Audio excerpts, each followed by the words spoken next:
Welcome to the Fire Breathing Kittens, an actual play podcast. Every episode microplot is a complete adventure with a beginning and an end that fits into the overarching macro plot of the whole season. Because they stand sturdily on their own, you can listen to these adventures in any order and can skip any you don't enjoy. Today, we are playing using the mechanics from a game called Discworld. It's our first time playing, so we might make mistakes. If you enjoy these mechanics, you can find Discworld on the Modifius website. Build your own Discworld character and play a game with friends. Speaking of friends, today we are joined by Arthur. Greetings.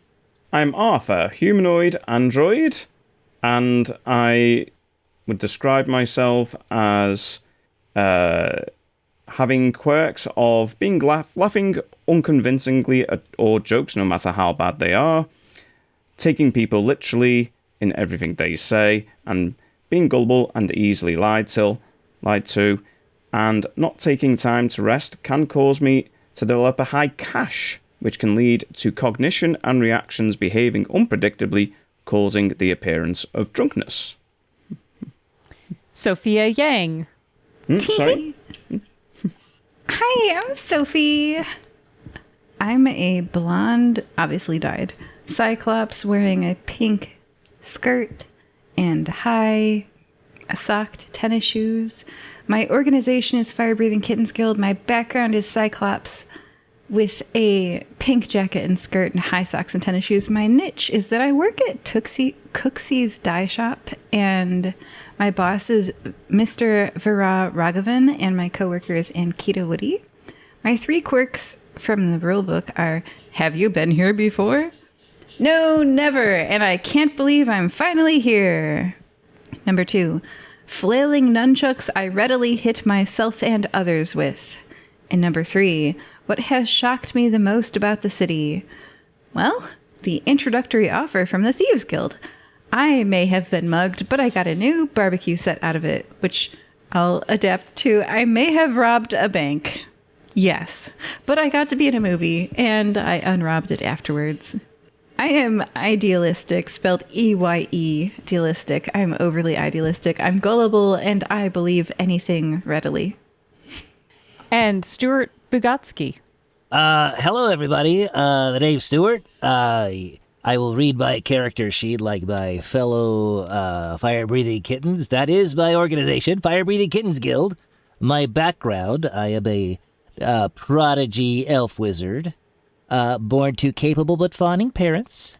My intelligent and impulsive nature are pretty strong, and I supposedly rarely see the consequences and the impact of others on my, experiments in pursuit of greatness. My niche is that I am an intern at the Fire Breathing Kittens. You see, I'm only 15 years old, and my school thinks maybe I've surpassed everything they could teach me in a nice real-world application, so that's why I'm here. So I am here to pursue my knowledge of the arcade so I can become the greatest wizard in the history of the world. 3 quirks. Yeah, I got them. What is something I've always had? Preternatural desire to seek knowledge. 2, incredible parents. They're pretty awesome.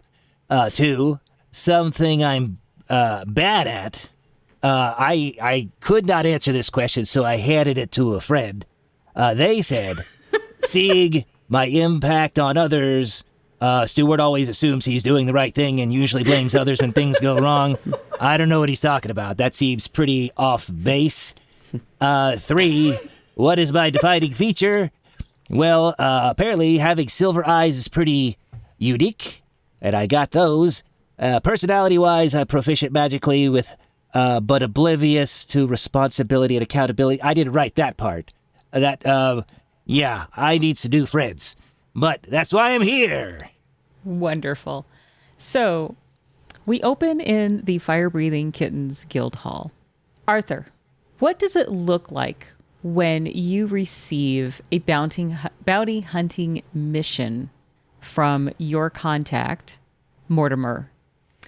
I receive them virtually. When I'm resting or emptying my cache, I connect to the webway which enables me to virtually contact Mortimer and receive bounties. Excellent. So you are doing that, and you receive a message from Mortimer for what should be one of the easiest skip traces of your career.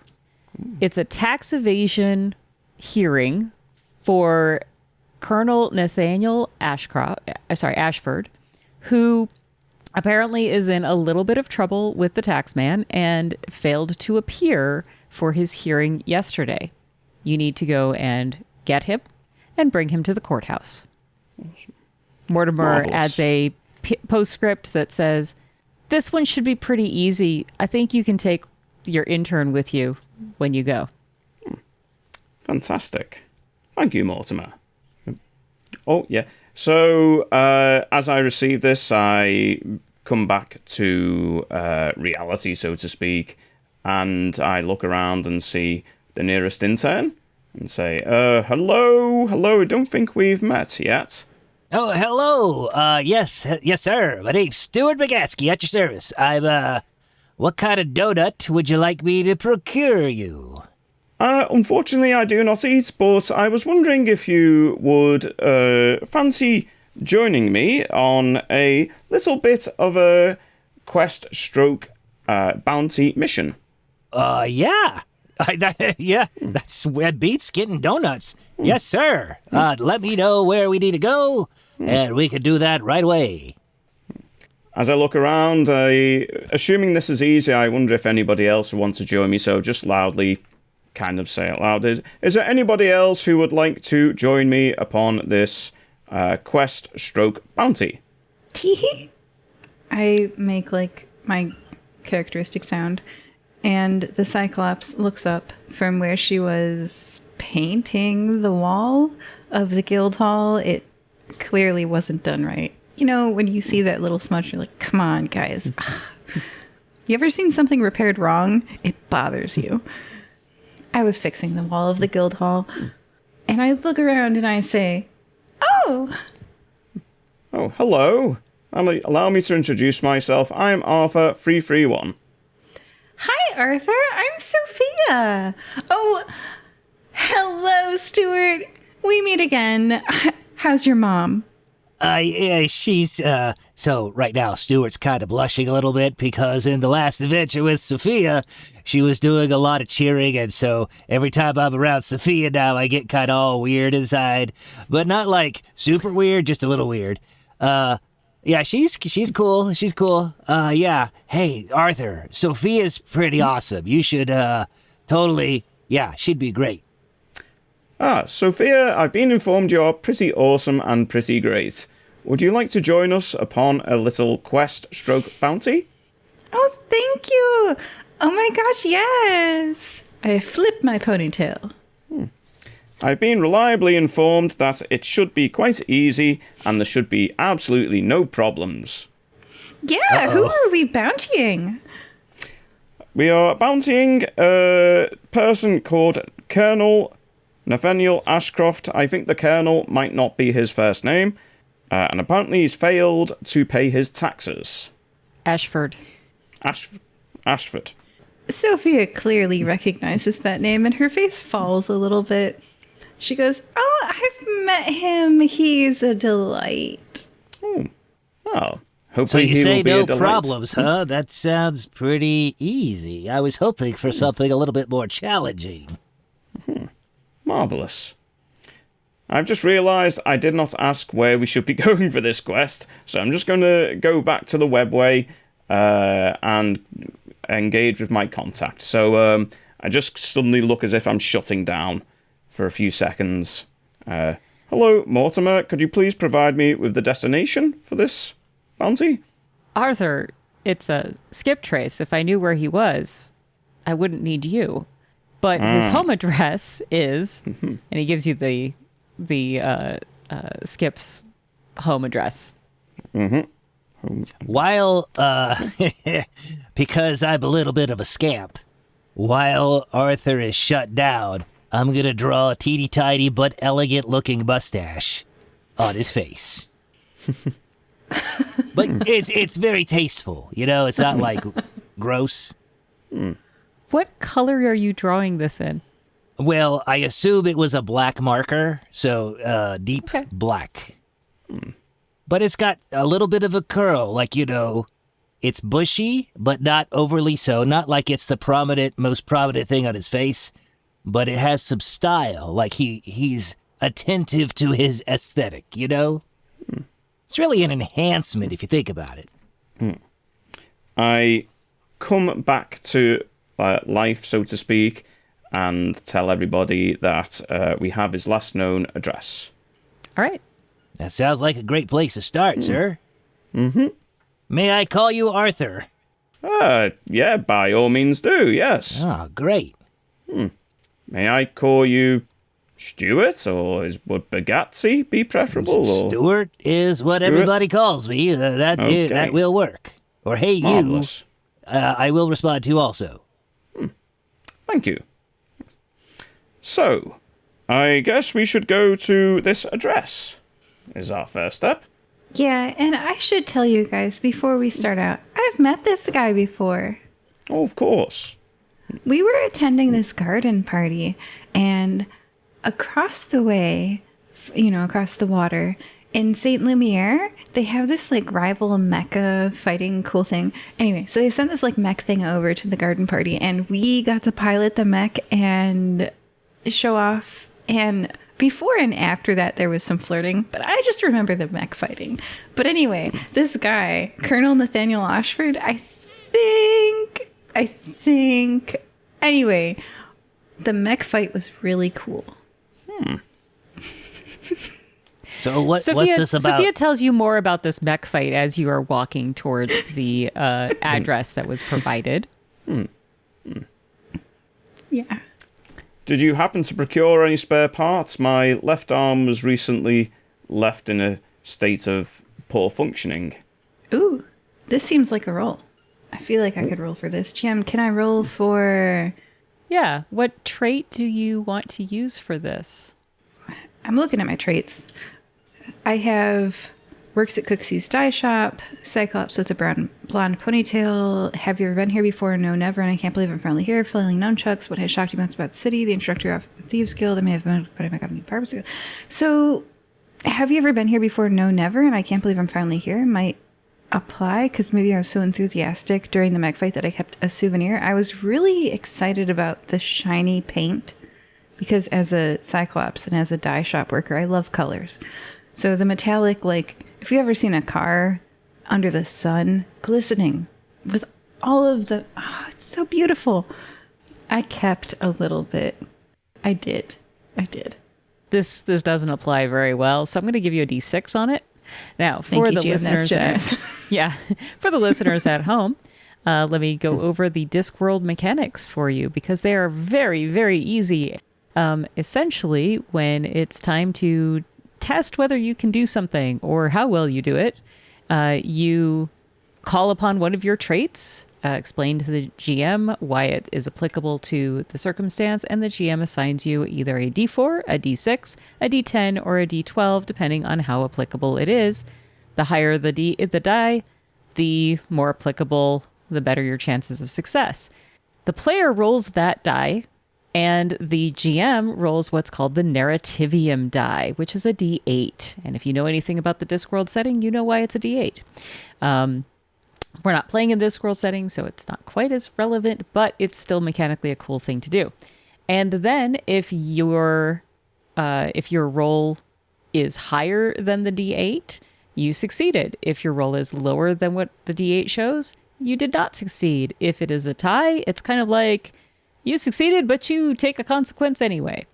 So, in this particular episode, for ease of use, for kind of making the flow go a little bit easier, and because I, as a GM, am not a big fan of rolling the dice, it's kind of a quirk of mine. I am having the players, for the most part, roll the D8, the narrativium die, as well as their own die, and report the results, because I trust them. I know they're not going to cheat about their die rolls. It's going to be great. So, Sophia. I'm trustworthy because I think bad dice are funnier than good dice. Yes. I roll the d8 first. I get a 2. I roll the d6 second. I get a 4. Okay. What part have I kept, possibly illegally, from the mech fight? So you have kept this is the thing that interested you the most about the mech fight, which of course is the paint, right? And so you kept a certain amount of vibrant, kind of this fluorescent, iridescent, hot pink paint. Yes. It's very greasy, and it doesn't, and when it dries, it's going to dry pretty hard.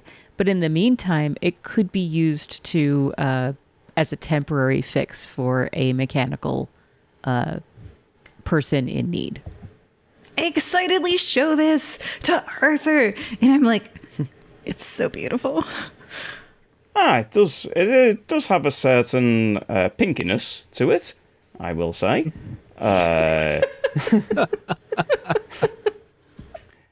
I do not feel it would be helpful to my left arm, but I do appreciate your thoughts in the matter. I keep it, and I look forward to painting it on something else. Sophia, I'd like to know, how deep is that purse? Because that's, you seem to be able to pull a lot of stuff out of there. And a can of paint is not exactly something I would carry around all the time. I would like to understand the dimensional principles of what you're dealing with. Like I know. You assume Mary Poppins understands? No. I reach in there and I pull out like something completely random that scuttles off towards the door and leaves the guild. I'm like, I don't know. That's crazy. I look around and I find a really nice looking rock. And I say, can you hold this in your purse for a little while? Just curious. Just not to weigh you down. It's a pretty rock. Oh, it's gone. I'm not going to be able to dig that out again. All right. So as we're walking, I would like to try my magical aptitude with Arthur's left arm. But I will say, excuse me, sir, Arthur, what's the deal with your arm? Why is it not functioning the way you want it to function? Well, upon my last adventure, I had something of a wrestling match with an assassin who'd magically made himself stronger and invulnerable. While the people on my team were working out how to disable the magic, I held him fast, but unfortunately, the strength led to my arm being disabled proportionately. Aha! That's something I think I can handle, so I'm gonna real slide a magic wand out of my very loose robe sleeve and say, let's see what I can do. And I will go tip, tip, tip, right on the arm. And I'll say, Arbio Nuio. And 'cause, magic words don't have to be Latin. And so I'd like to see if it gets repaired or preferably enhanced to a super arm, if you will. Okay, so let me ask you this. Are you going for enhanced or repaired? Enhanced. I want him to have the best arm he could possibly have. Now, I'm going to say that this is using magic in a way that is narratively significant. And that means that you have to pay for it. Magic always has a cost. Uh-oh. And, oh yes. And you will always need to spend a luck in order to cast spells. And in this case, I'm going to say that it's going to cost you 2 luck. 2 luck? Yeah. How much? So just out of curiosity, if I just want to repair the arm, is that just a 1 luck? If you on just the price wanted sheet? to repair the on the price sheet, if you just wanted to repair the arm to Arthur's normal functioning, it won't have any special capabilities. I would say that that's not so narratively significant, and you wouldn't need to spend any luck at all on it. You know what? Let's shoot the moon. Shoot 2 the luck. moon. All right. I'm 2 sure luck. this won't have any negative consequences later in the episode. Of course. Now, for the listeners at home, all of the characters start with 4 luck in this in this episode, and they can use luck to avoid consequences of their actions. So if they miss on a die roll, they can spend luck to avoid the negative consequence. They can also spend luck to cast spells, help each other out, and so forth.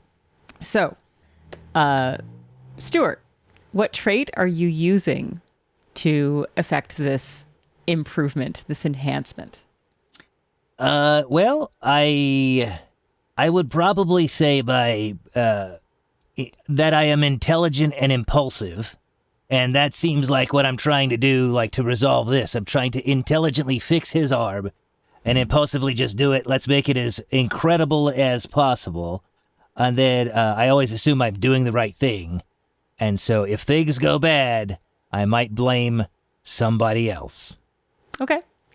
I will give you a D10 on this because I agree that your intelligence, impulsiveness, and your obliviousness to the responsibility and accountability. So I think it's going to be great if you succeed or fail. There's going to be a consequence for Arthur. So on the D8, I rolled an 8. Sweet. Pretty tough to beat. On the D10, I rolled a 1. I am very distraught as to what is about to happen to your arm. Moment. So, Stewart, whenever you cast magic and it goes awry, there's always some sort of backlash. As you cast your spell, what was it? Armis Nuis? Armius Nuius, I believe, was the exact parlance. Yes, except you mispronounced it slightly. Very slightly. Just a little bit. And your clothes, you pronounced it Armius Nudius. Oh, I always do that. And you're now stark naked. And you are Wait, he's 15. I have some magical resistant underwear. There we go. So I think we're good. And you're like this is horrifying, right? This is like that nightmare you have all the time of showing up in class and you're in your underwear, right? And so you really, really wish for just a moment that nobody could see you. And unfortunately, that gives you the trait of inconveniently invisible. Oh. Describe this trait for me. It's just, what does this mean? You are invisible. It's a consequence of your magical mishap. Well, I don't feel so bad being, well, I'm a little mixed, actually. I still don't like being naked, but this should be inconvenient for you in some way. I will say that, yeah. Is it just my body that is, invisible? Because I do have some magically resisted underwear. So if everybody's just watching my underwear going around town, I am very uncomfortable with that. I'm going to leave that one to your interpretation. Yeah. Whether you want the underwear to go invisible with you or not. But it was basically like all of a sudden your clothes disappeared and you were so embarrassed you went invisible. Makes sense. Whether the underwear went with the invisibility or not, I'm going to leave that one up to you. I feel like either way, it's highly inconvenient. So it's going to work. I'm going to say it's still there. Underwear is still visible. I mean, I've had some other mishaps in the past. So that's why I invested in magically repellent resistant underwear. I did not expect this to happen. And so your mom bought these underwear for you for Christmas. She did. Special because of this. She's a great mom, and it has the day of the week prominently on the back of my underwear. Yeah. Okay. All right. So the three of you, 2 visible and a pair of underpants, arrive at a townhouse, a very nice looking townhouse. It's it's in a really, really good part of town. It's a couple stories high. The front is beautifully like tiled and stucco, and there's a nice little garden in the front. So I believe we are at the residence of Colonel Ashford now. This does look like the kind of place where he would live. Yeah. I suppose first thing we should do, I will go and knock on his door. He might not be home, but there might be somebody else there. Do you feel like maybe since we're collecting bounties, I should knock on the door and then knock him out? Well, if he's there, I suppose knocking him out is, in line with a bounty. So if you wanted to knock on the door and do the honors, I'd be absolutely fine with that. I feel like he'd be more likely to open the door for me. Okay, I'll walk up to the top of the townhouse stairs, and I will knock on the door. Okay. The door opens, and for the briefest of moment, you think it just opened on its own, and then you look down and you realize that it's a dwarf that has opened the door. He's about 3.5 feet tall, very stocky, and he looks up at you.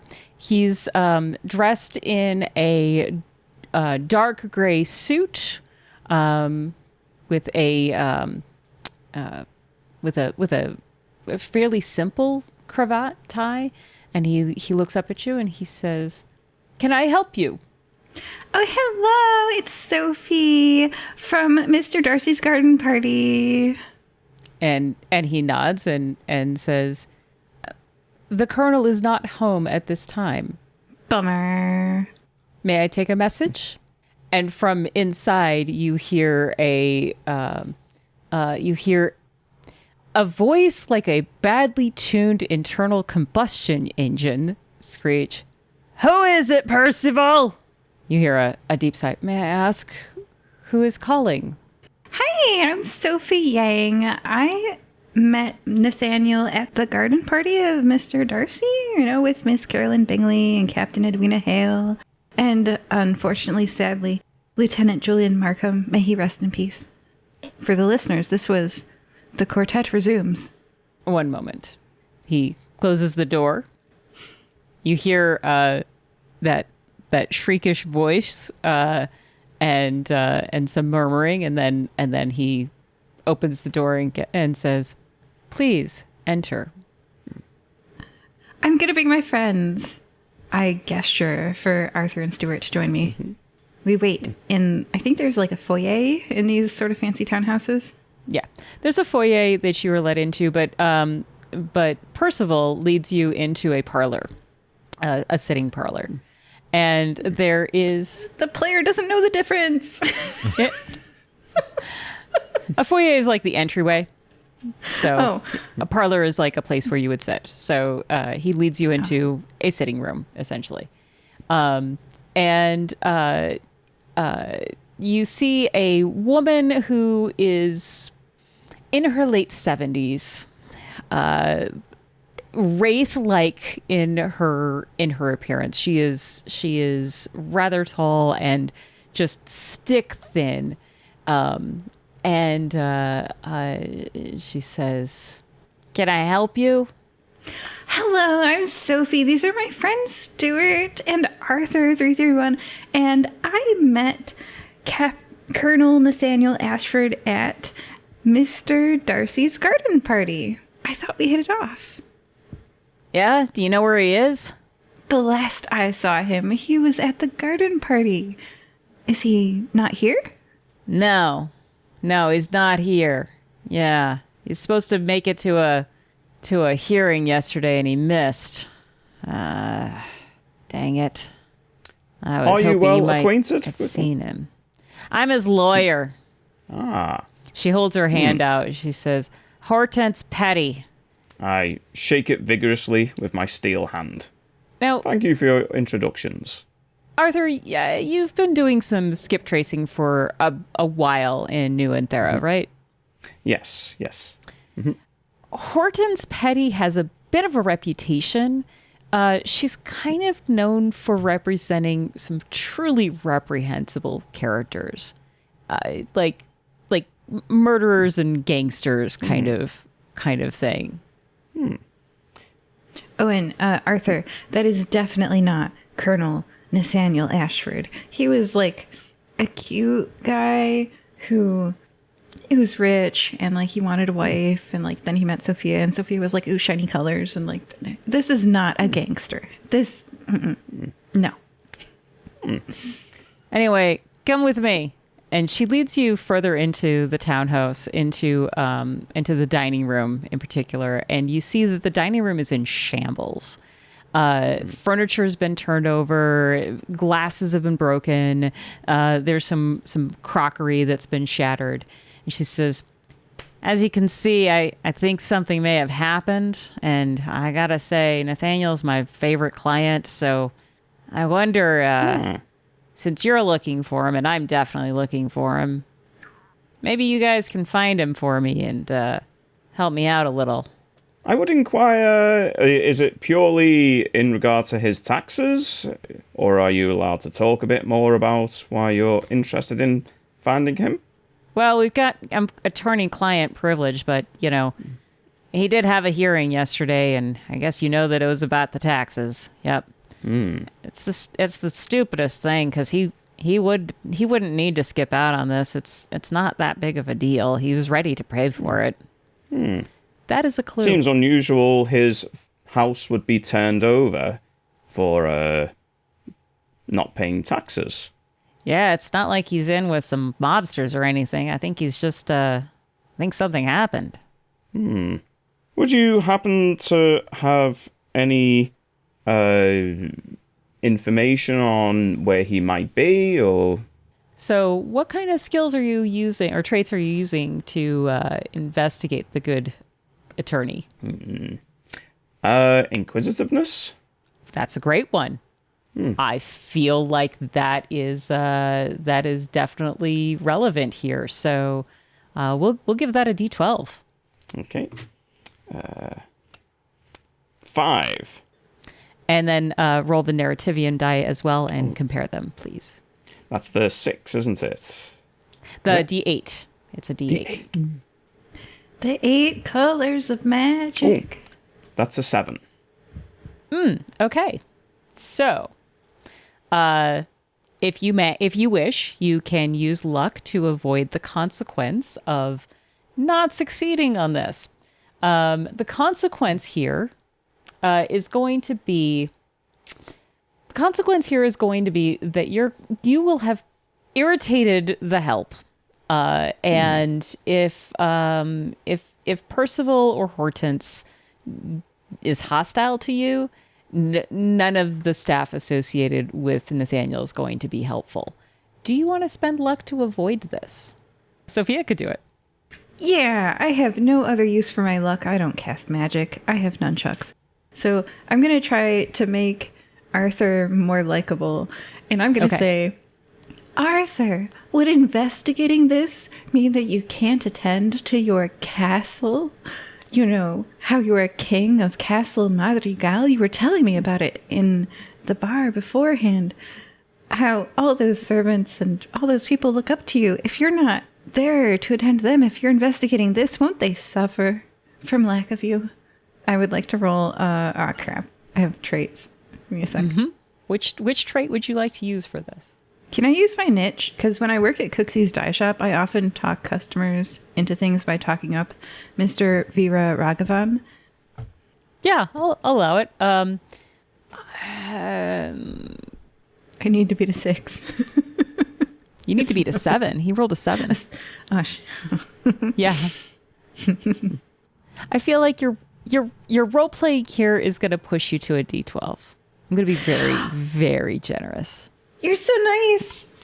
Oh my goodness. I'm rolling the dice. Keep in mind, if you fail, you share the consequences. It escaped from my dice tray. It rolled all the way across my desk, and I got a 2. Awesome. You both have ticked off the staff. Hortense seems to be unimpressed by your flattery. and the she just kind of she says, "Huh, yeah, well, anyway, listen, maybe look around, see if you see anything. I don't know, but yeah, I'm gonna stay here, and if anybody comes by, I guess I'll tell them that we're looking for him." I appreciate your help in looking for him. Oh, sorry. I am not just a floating pair of underwear. By the way, maybe I should get some clothes. Hello, I'm Stewart Bagatsky, formerly a very visible young wizard. I've a quick question for you, ma'am. How long have you been representing the Colonel? I've been his lawyer for 6 or 7 years now. Whoa, okay. So you know this guy pretty good. Yeah. Does he have, like, any enemies or something? Well, he's a rich guy. They all have enemies in some Yeah, somewhere but or some another. of them are not as powerful as others, right? You could have, like, another rich guy as your enemy, or you could have, like, a cat as your enemy, and one of them can cause a lot more problems. Who has a cat as an enemy? Believe me, it You know happens. what? This is very distracting talking to Underpants. Sorry, What do you have... what trait do you feel you're using to interrogate me anyway? I'm just looking for information. I don't know if it applies to a trait. Maybe my impulsive attitude, not really understanding that when I talk to people as a form of floating underwear, I might be off-putting. Okay. Your impulsive nature. Yeah. Okay. So I'll give you a D10. Okay, I'm gonna Maybe roll. she's charmed by your youth. We'll see. I certainly hope so. Do Okay. you have a broccoli haircut? Well, I did.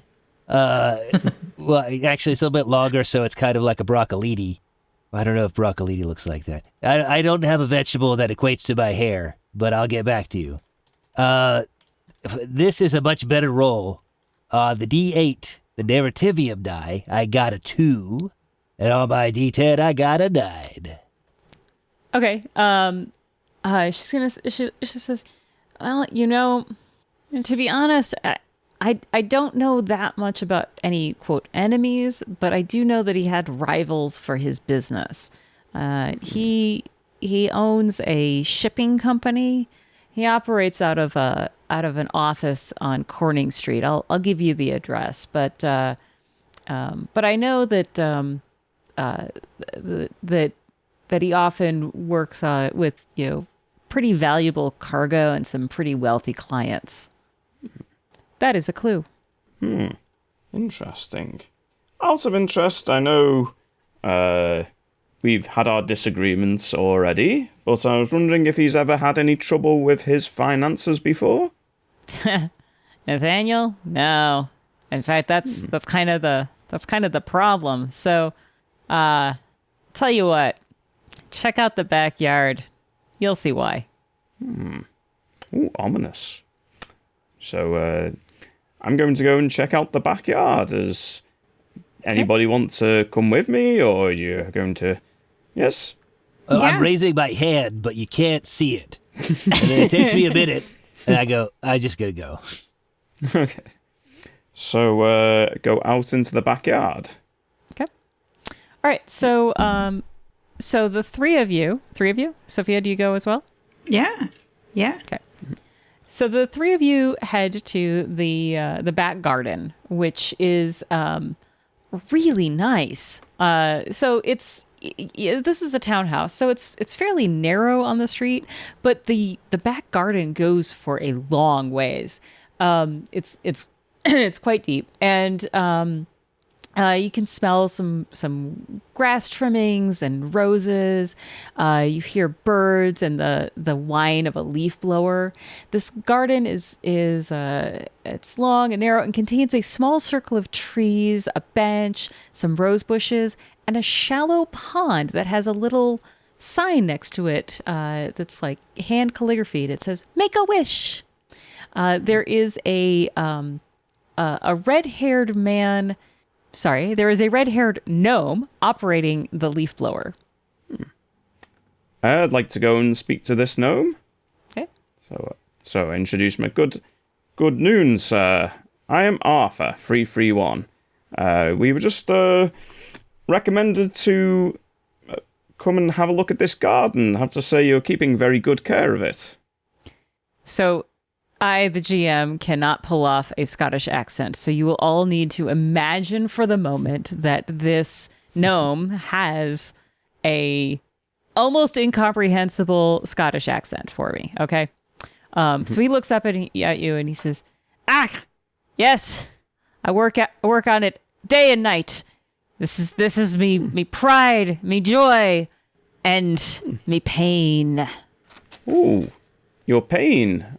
That's anything worth doing is worth suffering for. And did you know the owner of this abode quite well? And he spits on the ground. He says, silly guy, always gets in the way of the important work of maintaining this garden. So he spends a lot of time in the garden. Oh yeah, he's always going into the pond. Messes up my water plants, I tell you. Sounds very unusual, a man going into a pond. Well, that pond, I see why. Oh, could you maybe tell me a bit more about this pond? See for yourself. Come on over. Yep. We go over to the pond. You look at the pond. The pond has a number of coins in the bottom of it, and the gardener, the gardener gnome, says, "Go ahead, reach in, pull a few out." Whoa, wait a minute. That's, I know I'm just a floating pair of underwear, but you're not supposed to take the coins out of, you're stealing somebody's wishes. I think that's the common superstition that I subscribe to. This kind of works the opposite way. Interesting. I will experiment with my poor arm. I think it's just about has enough ability to pick up a penny. And if it gets worse, I've not lost anything. If it gets better, then life is great. So kind of like hold my left arm out with my right and reach in and grab the penny and pull it out the pond. Okay. You pick up a penny from the bottom of the pond, and as you lift it up and hold it in your hand, and it doesn't seem very remarkable, and then you look down and you realize that there's a penny in the exact place where you just picked one up from in the bottom of the pond. Oh, I've seen this before. This is a great chance for Sofia to explain something that happened to her in a past adventure called My Best Friend Cthulhu. All right. I was in this mansion, and there was a bookshelf. And when you took a book off of the bookshelf and then turned around, the book was still there. And you had 2 books. So I tried it with gold coins. And now I have infinite money. Interesting. You should try this. Try it. Try it with the gold coin. I reach in again and pull the same coin out. Okay. And by the time you lift your hand up, there's a penny exactly where you just lifted one out. You now have 2 pennies in your hand, and there's plenty of coins in the bottom of the pond. So the question is, what do we use our infinite money for? How do you want to change the world? Well, there is a sign that says, make a wish. Maybe this is like helping you make the wish by you put the coin back in the pond or something. Unless you wanted to buy something cool. I was thinking more along the lines, I can see how maybe this colonel has made his money and being able to afford his place in society. The question is why is he struggling to pay his taxes?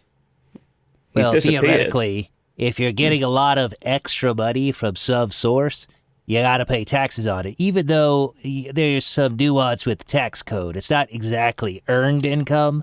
This is like a gift, right? Do you have to pay taxes on a magical gift? Even so, I think Colonel Nathaniel Hawthorne, or Ashford, had plenty of money. Like, I feel like it was one of our clues that he had the money to pay for it. Indeed. And yet he spent all his days down here in the garden, at the pond, which makes his disappearance even more interesting. So I have what I imagine are invisible coins now in my invisible robe. and I would like to use one of these invisible coins and throw it in the pond. So instead of collecting one, I'm just going to say, I wish my clothes would become visible again. But to myself, I don't know, I would do some experimentation. What is the internal monologue wish? And then I'm going to do the explicit speaking wish. And then we'll see where we go from there. Okay. The question is, Stewart, why do you feel unseen? Is it because your mother and father dictate your entire life? Is it because they make all the choices for you? Is it because you aren't seen for yourself? Now that you're 15 years old, you've become a different person than when you were a child. No one has noticed, though, and they continue to treat you the same, choosing every activity for you. Are you the voice of my internal monologue, or is it Sofia talking? That was out of character. Okay, because there's some truth there. I have a character voice. Okay, it's right. Yeah, I am a little insecure, if you will, with where I am and where I should be and what I'm doing and what I've accomplished. So that is driving my pursuit. And so that's why I'm ready to make a wish. Okay. So do you say it out loud? First, I'm going to do it on the inside. I'm going to say, I wish my clothes were visible. Okay. And then you cast a penny into or a coin into the into the pond? I think I can't tell exactly what kind of coin it is, but it has the feeling of a coin. So I'm throwing it in there. All right. Yeah, you toss a coin into the pond. It's a low denomination coin, kind of the equivalent of like a nickel or a dime. And it becomes visible when it reaches the bottom of the pond. Holy moly. I immediately jump in the pond. Robes and all. You become wet. Oh, that was not what I expected. I climb out of the pond. However, while you're in the pond, you do see that there are some koi fish in the pond. And they come over towards you because, people, they realize there's people here, and that means food, right? That's got to be what it means. And one of them pokes its head up, and it's you can see that it's kind of this like rich red color, and it pokes its little mouth out of the water, and it says, "Oi, got a snack?" Ho! I do not, but my pal Sofia over here has a purse of everything, so maybe. I reach in my purse. I'm alarmed by the talking animal, just for the record. Okay. I kind of say, my friend is looking for some food for you, but we have not really come into contact with talking fish before, so we have to excuse our surprise. Do you have any snacks? We are working on that. Have you lived here long? I've lived here my entire life. Oh, and did the Colonel feed you regularly? Who? The Colonel? Ashford? Who's that? He would have been a person that came down to the pond almost every day, picking pennies out of the pond? Nope. No idea. Nope. Okay. He was a human-looking adult? I'm wondering if this fish may have a poor memory. I know that goldfish don't remember stuff, so I don't know about koi fish. Do you have snacks? Let me ask a question. I can get to the bottom of this. Hey, fish. Who was the president for the last 7 years of the FIFA Ball tournament in New Anthera? What's a president? I knew it. This fish doesn't know anything. It's a fish. It's a fish. It knows what it sees, and we weren't here to see, which makes it valuable. What has it seen? Oh, yeah, that's a better line of questioning. Why don't you take the lead, Arthur or Sofia? Arthur, I'm sure that you, as a mechanical creature, carry snacks because you know how much living things like them? I I do have snacks, as I do not need to eat. I've collected a number of sandwiches and biscuits about my person. Kind of rummage around the pockets of my coat and pull out a sandwich. Is there any particular food that you like? I'm not sure what talking koi fish are into. Yes, it's about size. You want something about the size of the coin that's thrown in, something they can gobble. Okay. So I tear off a small part of the sandwich and kind of roll it into a ball and throw it at the the fish in the pond. How to make friends and influence people. Yeah. Yeah. I'm going to say that because you're a mechanical person and you don't eat, this sandwich is like 3 weeks old. Oh, yeah. Yeah, that's realistic. But delicious, dried, floating on the surface of the water for koi. It's a little moldy and yeah. Yeah. But you also, being a mechanical person who doesn't eat, don't really know. So you toss a couple of crumbs in. The koi fish goes to gobble it up and kind of does that thing that fish do where they partially eat it and then spit it back out and then partially eat what they spit out. And it does that a few times. You're not really sure if it actually ate any of it. Oh. It swims in a circle. The other fish kind of join it in frenzying over the bits of the sandwich. So seeing this bit of sandwich in the pod reminds me of the peanut butter and marmalade sandwich I've got in my robes, which are now presumably soaked, which has ruined my sandwich. So I'm just going to go ahead and pull out this super soggy sandwich and dump the whole thing in the pond. Okay. And I will also apologize to my mom. I'm like, oh, sorry, Mom, because she makes the best sandwiches. And so you crumble up your lunch into the pond, and the fish go bonkers over it. They seem to really enjoy it quite a bit. Go ahead, and I'm going to say that since you're Stewart, since you're feeding the fish actual fresh food, go ahead and roll with a D10 to see what kind of information. These fish are not great at retaining information, but they may inadvertently help you out. I rolled a 2. And what did you get on the narrativium die? Surprisingly, also a 2. Nice. That's a tie. That means you succeed, but you get a consequence. Unless you want to spend luck to avoid the consequence. The consequences have been pretty fun so far, so let's keep this, let's keep it going. Okay. So as you are, you're still in the pond, right? I did try to climb out after I realized I was not visible and just soaked. So I got out of the pond, fished out my sandwich, dumped the sandwich in the pond. Okay. So as you scatter the food into the pond, you're kind of watching the fish and everything, and you realize that there's a length of rope that is apparently, so the bench is next to the pond, and there's this length of rope next to, like, kind of underneath the bench. And you pick it up. It's tied into a decorative knot. That is a clue. Ooh. Technically, the talking koi fish is a clue as well.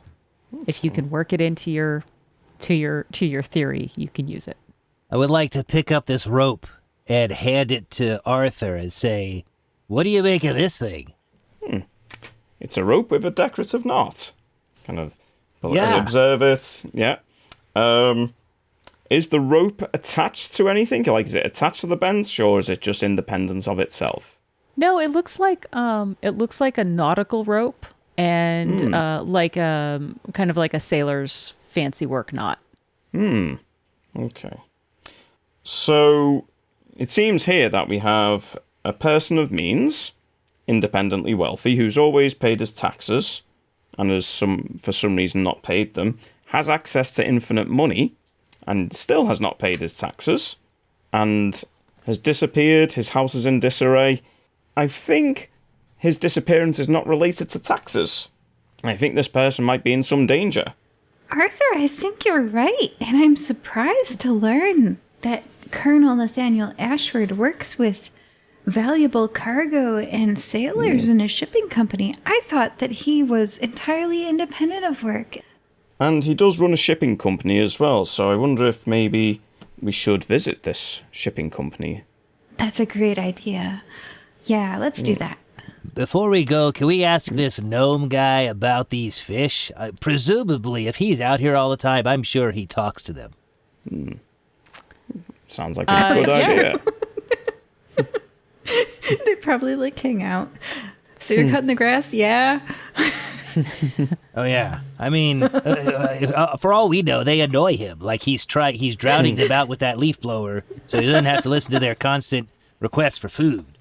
Well, anyway, I will go over to the unnamed gnomed guy and say, "Pardon me, or were you aware of these fish in this pond? Excuse me for my uncomfortable appearance. I'm working on that." And again, in the thick Scottish accent that the GM can't do, the gnome says, of course, Larry, talk your ear off." Larry, yeah. Oh, you presumably have a name also. My name's Stewart Bagatsky. What is your name? William McWilliams. My friends call me Willie. Willie McWilliams. Delightful. So, what's up with the money in there? When you take a coin, it leaves a coin. So it's like a take a penny, leave a penny situation, like those dishes at the convenience store, except a whole lot cooler? Aye, exactly so. Nice. And now All you're right, going well, to I'm all out of ask, questions. why don't you take money out of it? But that would be stealing. Well, yeah, it's not my pond, not my money. In fact, I donated some money, so we're all good. Arthur hides the coins in his pocket. It's okay. I think Stewart actually put more money in than you took out, because you took like 2 pennies, and Stewart put in, Yeah. 20 cents or so. Cool. Oh, because I have no awareness of social engagement and my impulsivity is so strong, I run to the pond and I take out what is like paper money and I kind of wad it up and throw it in the pond to see what happens. It gets wet. Just it does like appear. My robe. It does appear when it hits the bottom of the pond, though. Interesting. Are you gonna pull it out? Well, I'm going to pull out what would be my buck slip, where I take notes about things that I observe with my pen, both soaking wet and invisible. And then I realize my pen probably isn't working, and the paper is soaked through, so this is a fruitless exercise. And then I just sadly put them back in my robe. Okay. You said that the coins appear when they hit the bottom, so when you put an object in this pond, does it disappear until it hits the bottom of the pond? Is it like invisible until it hits the bottom, or is it just murky, dirty Well, pond? so far, Stuart's the only one who's put anything in the pond, and everything he's put in the pond was invisible before it reached the bottom of the pond. So I'll Keep in mind, this reach pond my is about hand- 8 inches deep. It's not deep at all. Oh, so, okay. yeah. So I was, using my inquisitiveness, I'm just going to have a quick search of the pond to make sure there's nothing that we're missing before we leave. Okay. Let's go with a D10 for this. Okay. 9 on that. Well, that's And is it? an automatic success against the Narrativian die, because the highest it can go is 8. Yes. Woo. So as you are kind of searching around the pond, on the other side of the pond, there's a number of rose bushes. And Arthur, do you have a sense of smell? Unfortunately not. No. Okay.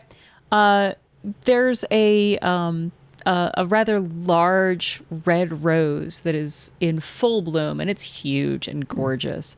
And what's interesting to you is that there aren't there's like a number of bees in the garden, and they're avoiding that rose.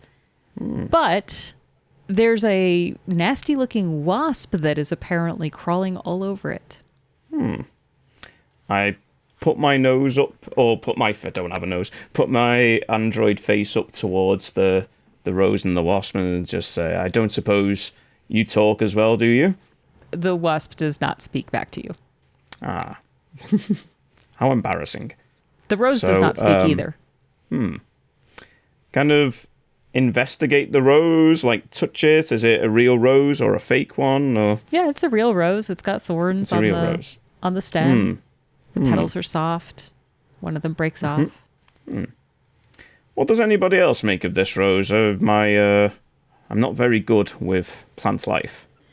I really admire your bravery as a metal person against wasp, because, like, as a flesh person, yeah, I have one eye. I'm a cyclops, but as a normal flesh person, wasps freak me out.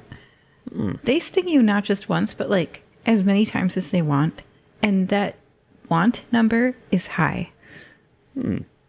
They're jerks. Just clarifying. They really want to sting you a whole bunch. I can agree with Sofia on that one. It is interesting that bees are avoiding this rose. There's a wasp on it. Do you know what wasps do to bees? I think you should squish that wasp while retaining the beauty of that rose. If I were you, if I was a metal dude, I would absolutely do that. Okay. Murder. I reach out and pinch the wings. I don't kill it, but I pinch the wings on either side of the wasp and just throw it over my head. Am I behind Yes, Arthur? you guys are definitely behind Arthur. Oh, Arthur, crap. we'll give you a D10 on this to not hit your friends, because you're not completely unaware of their existence. Got a 3. What did you get on the narrative? Oh, that's a 3 as well. Excellent. Okay. Yeah. So you toss the wasp behind you, and in doing so, the wasp like kind of fights you as you're holding its wings, and then it immediately buzzes off. You don't hit either of your companions with it. But when you grasped the wasp and like you were touching the flower, you get like its pollen on your hands.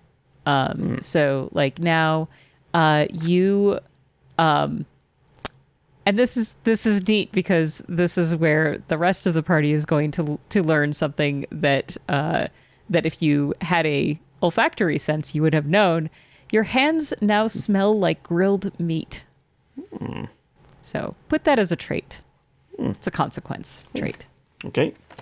And Grilled yes, you can meat use your consequence hands. traits when calling for a die roll as well. It may be useful at some point. Okay. Grilled meat hands. There we go. So I ask the rest of the party if they notice or can observe anything differently about this plant versus the others. Why does it smell like a barbecue? I don't know, but I'm getting really hungry.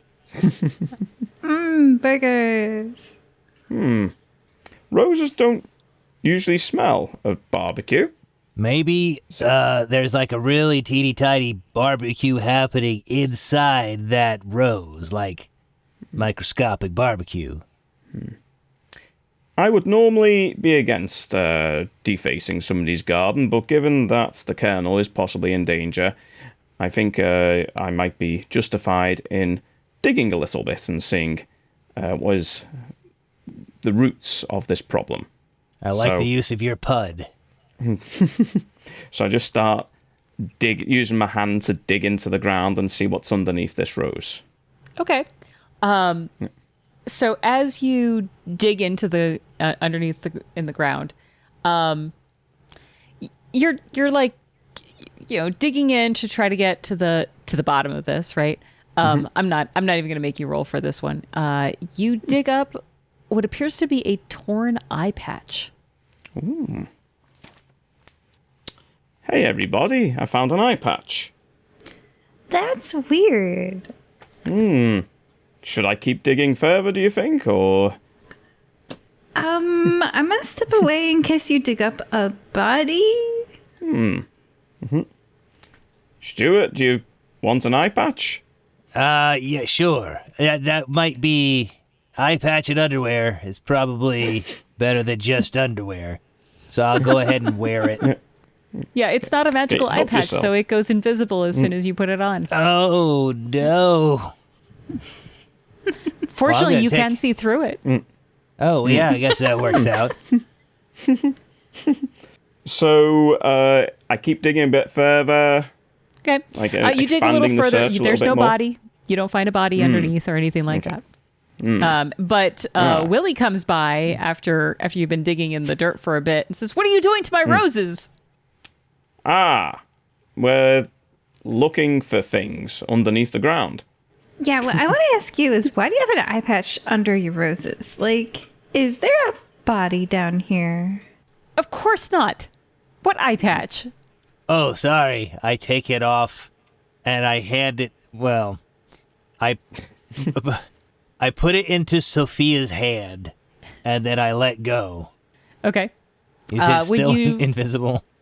No, when you let go and it's in somebody else's possession, it is visible. Sophia, when you hold up the eye patch, Willie says, "Oh, that's the Colonel's eye patch." Why was it under a rose bush? I don't know. He usually wears it. Maybe he was wearing a different one. He has a couple of them now. Has anybody tended to this rose bush recently? The ground did not look disturbed until I disturbed it. To be honest, I treated it with fertilizer about a week ago. And when was the last time you saw the Colonel again? Well, he was out here yesterday morning, I think. No, the day before yesterday. Well, that's comforting that he was not turned into fertilizer and you inadvertently fertilized the roses with the Colonel. I didn't like him much, and I didn't think he was all that useful for the garden, and that would have been a much more useful use of him in the garden. But I'm not a violent man. Also good to know. You see that he says this, but he's also like heavily muscled. Like, just, this guy is built. Well, he's working all day, every day. Yeah. Yeah, that's what gardeners get.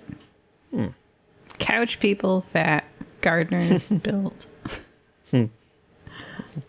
Well, do you guys want to check out the headquarters or talk to the lawyer lady? Or I'm kind of at a loss. We can talk to the fish some more, too. We were going to check out the sailors. The shipping company. We have the address Yeah. for it. Yes. Yeah. Yeah. All right. Okay, so you head off to the Corning Street office where Ashford's shipping company is headquartered.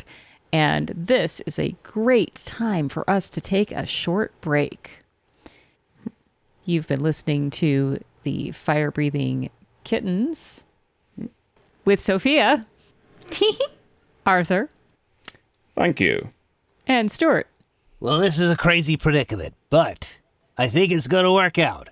By the way, while I have your attention, if you guys, could tell people about this podcast or give us some stars or something, like 5 stars. I don't even know if there's a 6-star possibility, but if you could do that, that'd be fantastic. Anyway, tell people that we're here and that you're having a good time with us and that they would have a good time with us too. Because, that really helps. Rate and review, I think that's the phrase I was trying to think of. So yes, please do that. We'd appreciate it. Thanks. Bye. See you soon. Bye. It's the mid-episode break. Did you know we don't pay to advertise this show, so the only way we can grow is if you tell someone about us. Is there someone you know who would smile at this episode? Sharing it with them would help us. Thank you. Today's mid-episode shout-out is, quote, "Special shout-out to my friend of 41 years, Amir. for the lifelong bond and adventures we've shared. You're family to me. End quote. Is there an episode of Fire-Breathing Kittens that would make someone you know smile? Well, telling them about it would help us loads. Thank you very much. Welcome back to the Fire-Breathing Kittens. Joining us today are Sofia, Arthur331, Welcome back. and Stewart Bogotsky. Hello! Should we roll off for who does the recap? Or you could just pick. You are the ultimate power, GM. It's true. Yeah. Arthur, would you like to give us a recap? Our intrepid heroes were investigating the disappearance of I will find it. A Colonel Nathaniel Ashford. We had a bounty as he had not been paying his taxes. On visiting his home, we had found his parlour in a state of disarray, and spoke to his lawyer, who informed us that they were also looking for him too. We knew this lawyer was nefarious in their dealings with other criminals, so we began to suspect that something nefarious had also happened to the Colonel. We ventured into the garden and found, among things, talking koi, replicating coins, and a very muscular gnome. We also found evidence of misdeeds towards the Colonel. We found a torn eye patch, and we also found a rope with a nautical knot in it as well. Ultimately, we have made our decision to continue our investigation down at his shipping company. Thank you, Arthur, for that wonderful recap, including a listing out of all of the clues that the investigators have found so far. In this episode, we are using a emergent narrative style for solving this mystery. And what that means is that rather than having a set answer to what happened to Colonel Nathaniel Ashford, the party is collecting clues and formulating a theory. And when it comes time for them to try to solve the mystery, they're going to roll using, make their theory, roll the dice based on that theory, and the outcome of that die roll will determine whether they are correct in their theory or not. So it's a little bit more of an emergent way of telling stories. It's used in other role-playing games and in the Discworld system, which is what we are playing. There is at least one pre-published adventure that uses a similar mystery solving structure. So I was very excited to use that today. So the party heads down to Corning Street to the office where Nathaniel keeps his shipping business. When you arrive, you find a busy shipping office about 2 blocks from the harbor itself. There's a sign that says Ashford Shipping at the top, and you see that there's a number of people kind of walking in and out. Some of them are, carrying bills of shipping labels and various materials that are needed to run the business. Inside, you find a human woman.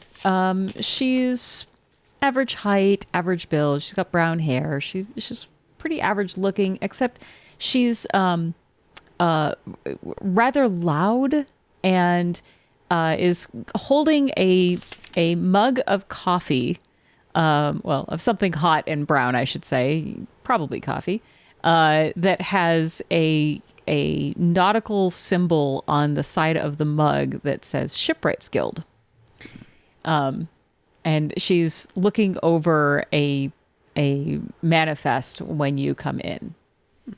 Good noon. Allow me to introduce myself. My name is Arthur 331. She looks you up and down. She says, "Oh, you're a fairly large creature? Machine?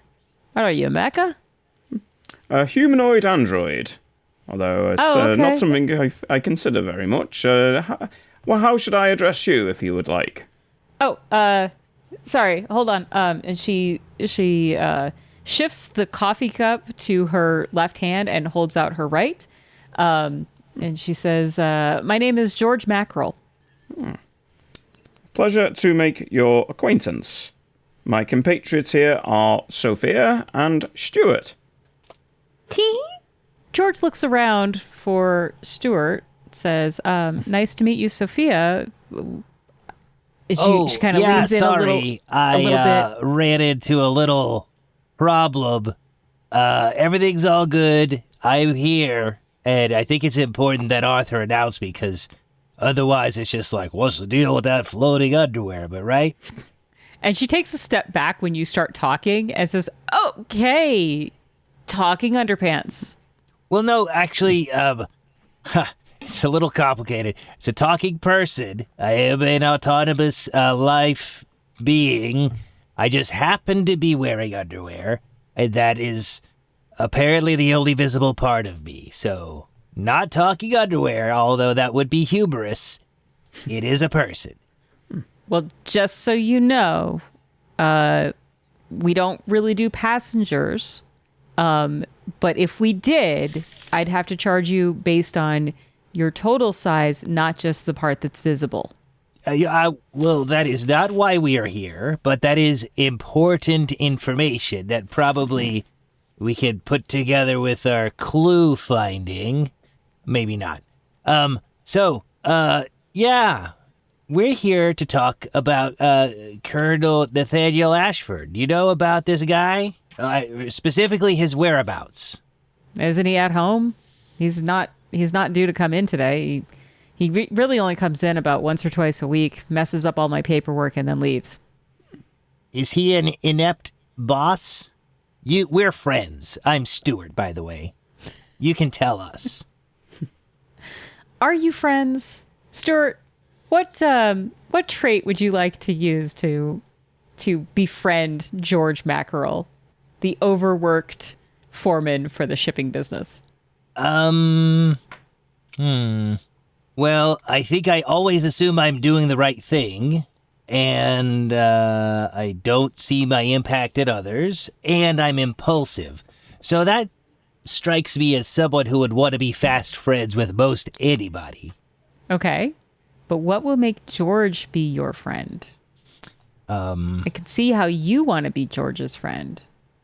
I tell you what, friends help friends, am I right? How about I help you with your paperwork problem? Yeah, okay. That sounds great. Go ahead and roll. I'm going to give you, you're like the perfect student, right? Oh, yeah.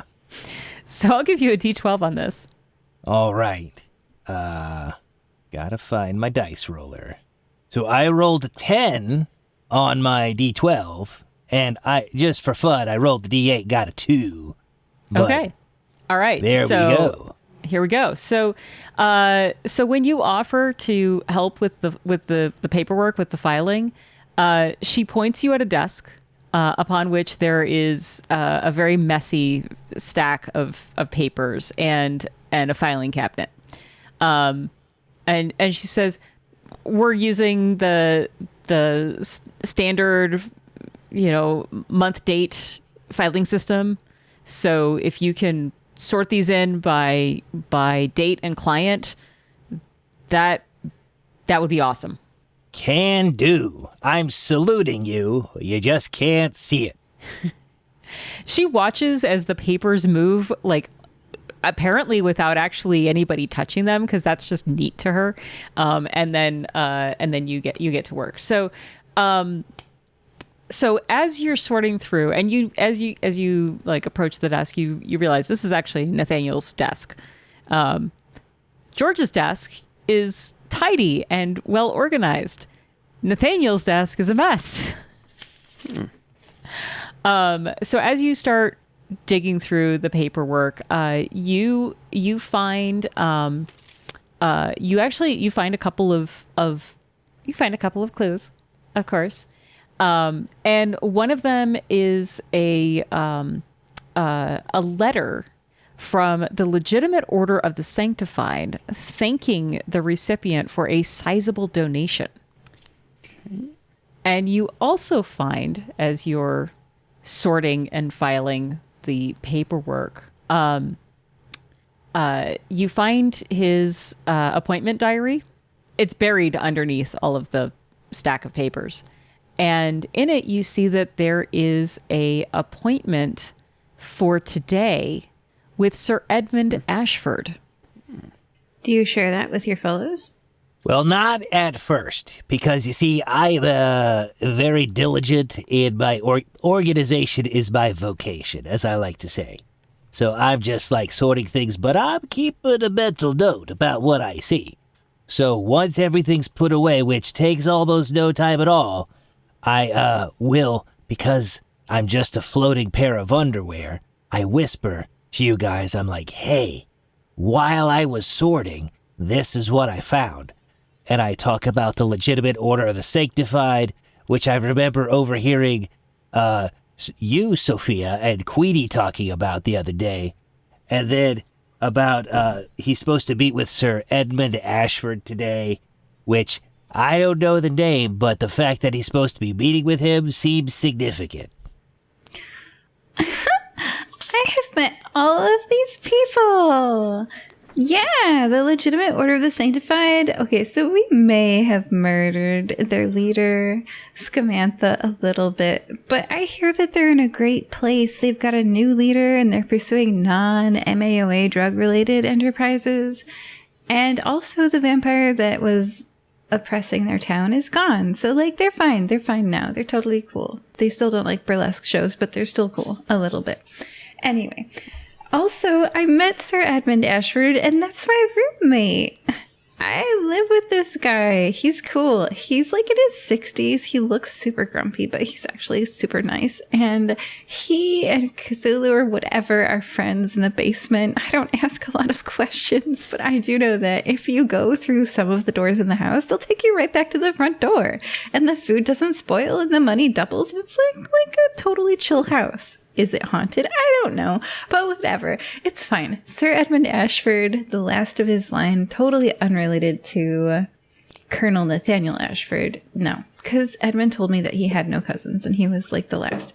Anyway, he is chill and I don't know why he would have an appointment with anybody because he was missing up until I found him in his basement. So weird. He doesn't get out much. Well, maybe he does have a relative, but he didn't even know it because he was missing. Like, maybe this is a reconciliation meeting, although, who knows? I'm speculating at this point. Oh, no. He is... You ever met a person in their 60s who never had kids and is just very happy with that and very pleased with how they do not have any family members? He would know. He would know. Interesting.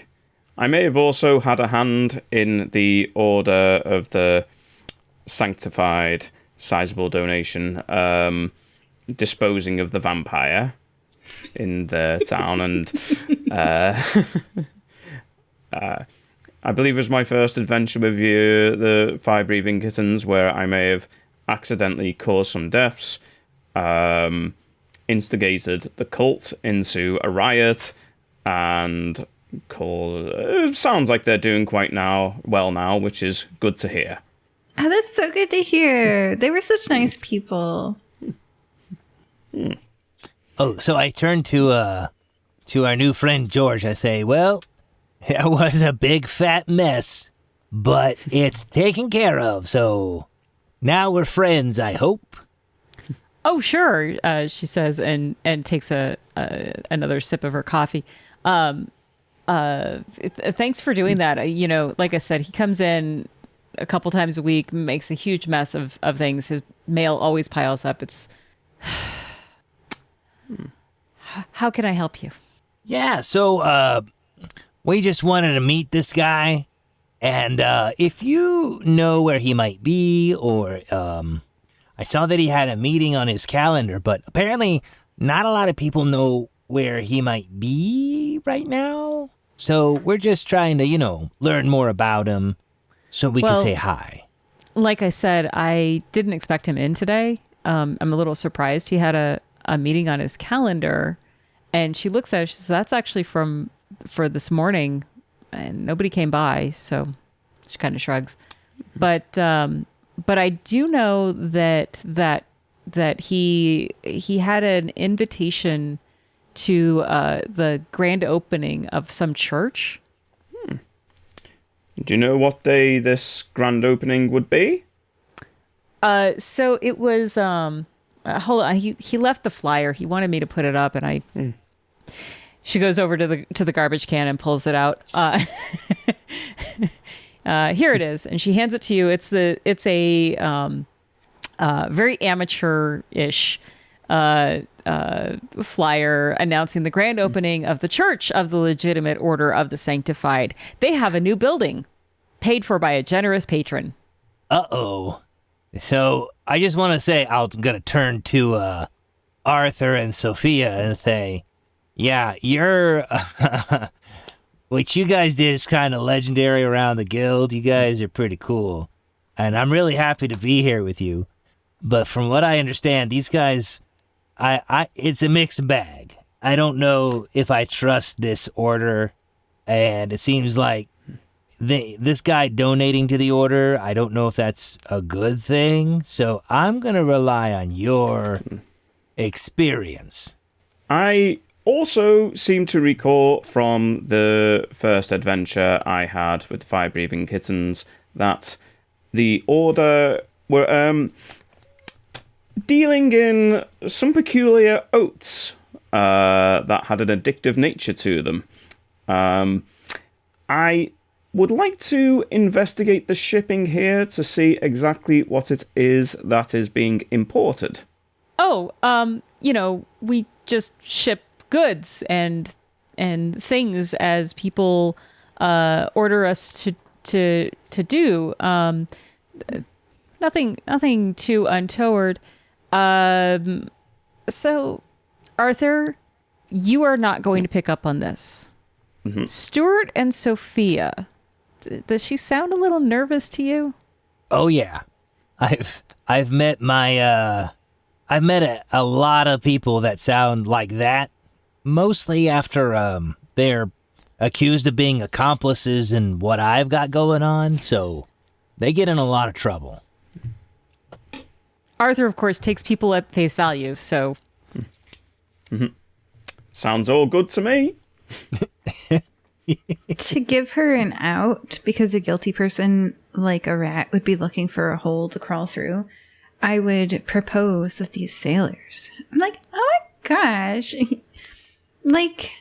But sometimes don't you worry about the really wealthy and dumb that they might, bump into the wrong crowd?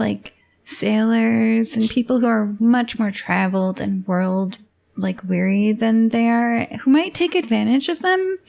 Do you have any idea, maybe who could have taken advantage of poor Colonel Nathaniel Ashford's kind richness?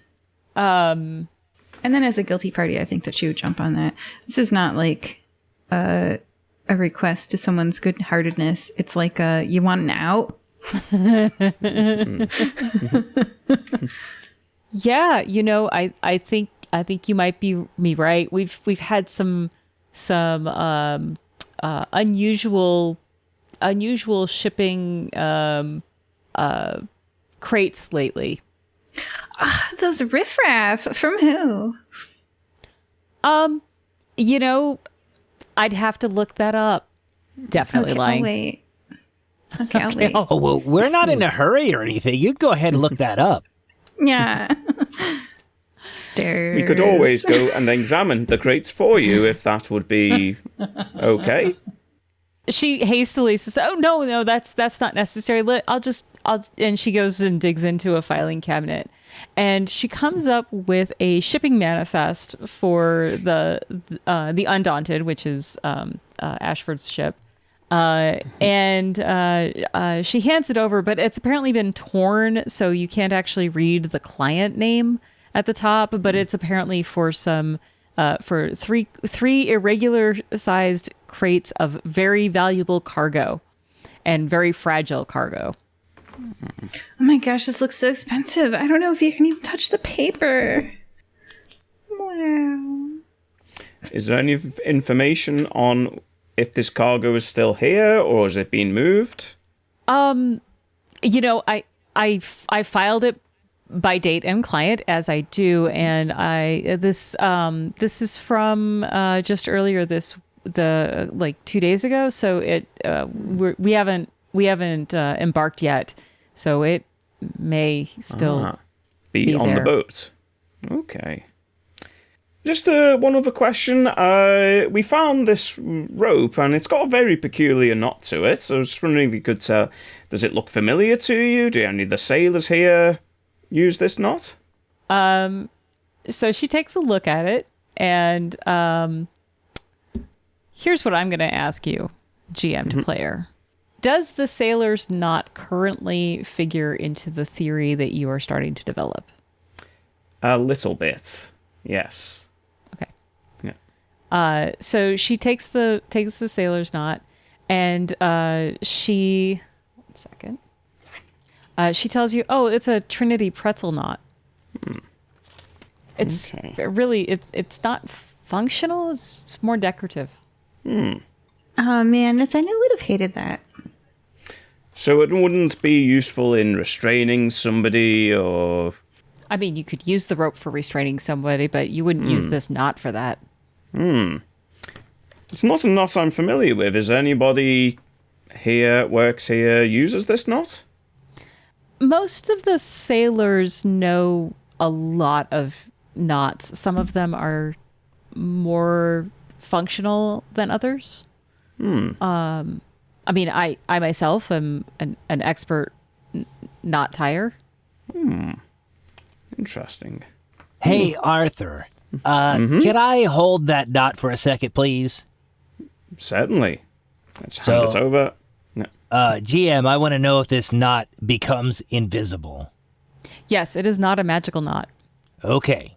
So, I file that away, because maybe we could, run into some sailors later and, make the knot, quote-unquote, appear in the hand of Sofia or Arthur and make them, freak out. So I'm like, yeah, okay, thanks, here you go. I'm going to hand it back to you carefully so it doesn't untie. Setting up Hamlet's father. Oh, yeah. I was wondering if we might, this Undaunted sounds like a fantastic ship. I was wondering if we might be able to peruse it before we leave. We do have permission from the highest authorities to do so. I don't mean to speak out of turn. My man Arthur here has tried to be polite, but he really has a lot of sway. What kind of authority? Did you notice his mustache? What kind of authority do you have? Well, that's on a need-to-know basis, frankly, and I don't think you need to know. But all you need to know is that it's important. Well, you're throwing around, we have the authority, but not giving any evidence of that authority. I can't just let you on a ship with very valuable cargo without something. Well, you certainly can make that choice. I don't envy you. You are in a lose-lose situation. But if I were you, I would let them on the ship. If I may, I only wish to see this fantastic sounding ship. I do hear it's a marvel of the nautical world, and I'd wish to see just how fantastic it is to record it for posterity in my memory. Well, it's docked in the harbor. You're welcome to take a look, but unless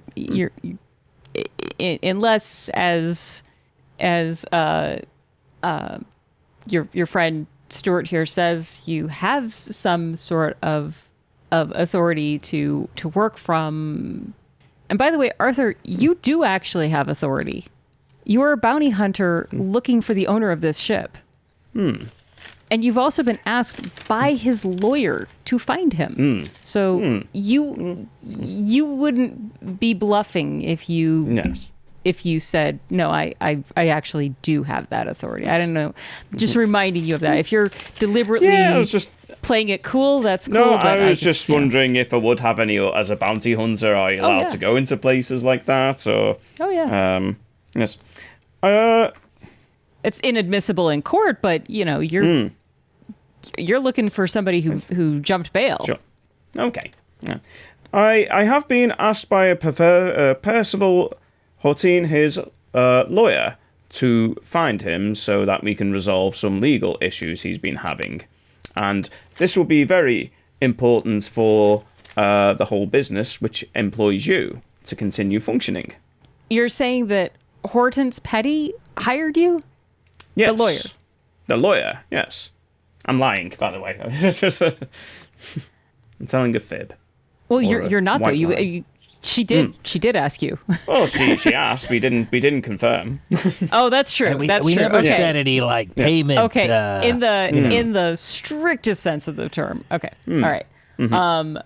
Okay, well, yeah, I'll just give her a call, and she picks up the phone, and dials. Do you guys try to stop her or anything? Do we like yoink the phone out of her hand? I don't know. Oh, what I would like to do is, because I'm invisible, she won't see it coming. I will grab the phone and I will slam it down on the receiver like old school phone style. I'll say ka-ching, and I'll say, we don't have time for this nonsense.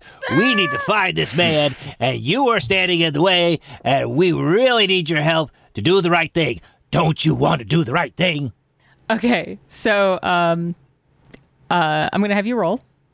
Okay. And I'm going to use your invisibility, your inconvenient invisibility here to make it a D10, because that's giving you the jump on her. Okay, well, from a D10 perspective, I got an 8, and from a narrativium die perspective, I got a 6. I'm very happy about this roll. All right. So you slam it down and make your impassioned speech. She kind of takes a step back. She says, okay, all right, fine. You can get on the ship, but just don't open any crates, all right? I have clients.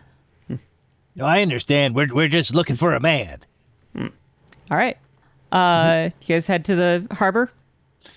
I'm okay with that, if everybody else is. Yeah. Okay. I'm trying not to commit any crimes. Trying not to commit crimes. Sophia, I'm going to ask you if you've got any, like makeup powder in your purse, because I have a theory that I could use quite a lot of it on myself and hopefully have a face again. Oh my gosh, that's such a good idea. We'll put sunglasses on you. I have sunglasses. And then we'll like put cover up on your like skin. And like, honestly, I could contour a face prettier than you had. You have some pretty amazing paint. I was just going to suggest there is some very oily pink paint that you have. I am willing to do that for a face. Jim, I would like to look at my character sheet and use the, have you been here before? No, never. And I can't believe I'm finally here because I've been preparing for this party for so long as I apply makeup to Stewart's face. So you're trying to overcome his spell, right? And no, I do not want to fight the spell. I want to give his spell a glow up. These are different things. I want to coat the spell with a layer of better makeup than his face was fine as it was, but could it be contoured? Right, but the spell makes things invisible. Oh, and that's you don't true. want So, your like, if it makeup- was adding, Right, you don't want your makeup and your paint to go invisible. So you're trying to overcome that magical effect. And I'm going to say, oh, Stewart, that- this will not work. that well, I'm gonna offer you an option here. If you spend a luck point to try Stewart, to you're not worth a luck point. I had a nickel every time I heard that. Cold. No, it's I'm used to it. That's fine. I know that as a 15-year-old boy, your appearance is very important to you, but I just want to tell you that in the greater world, people don't care. Well, on the upside, I will say I've been dealing with an acne outbreak, and this is kind of comforting not to have that in the world. It's better not to see you. Yeah. We're in agreement. Okay. All right. So you're heading to the Undaunted, the trade ship, and you see a fairly sizable shipping vessel. It's there's a crane that's loading things onto the deck, and longshoremen hauling stuff. It's clearly getting ready for its next voyage. You are allowed on when you again repeat that you're here on the authority of Horden's Petty, and you are looking for Nathaniel Ashford and so forth, and you are there on the deck. Okay, so we're opening these crates, right?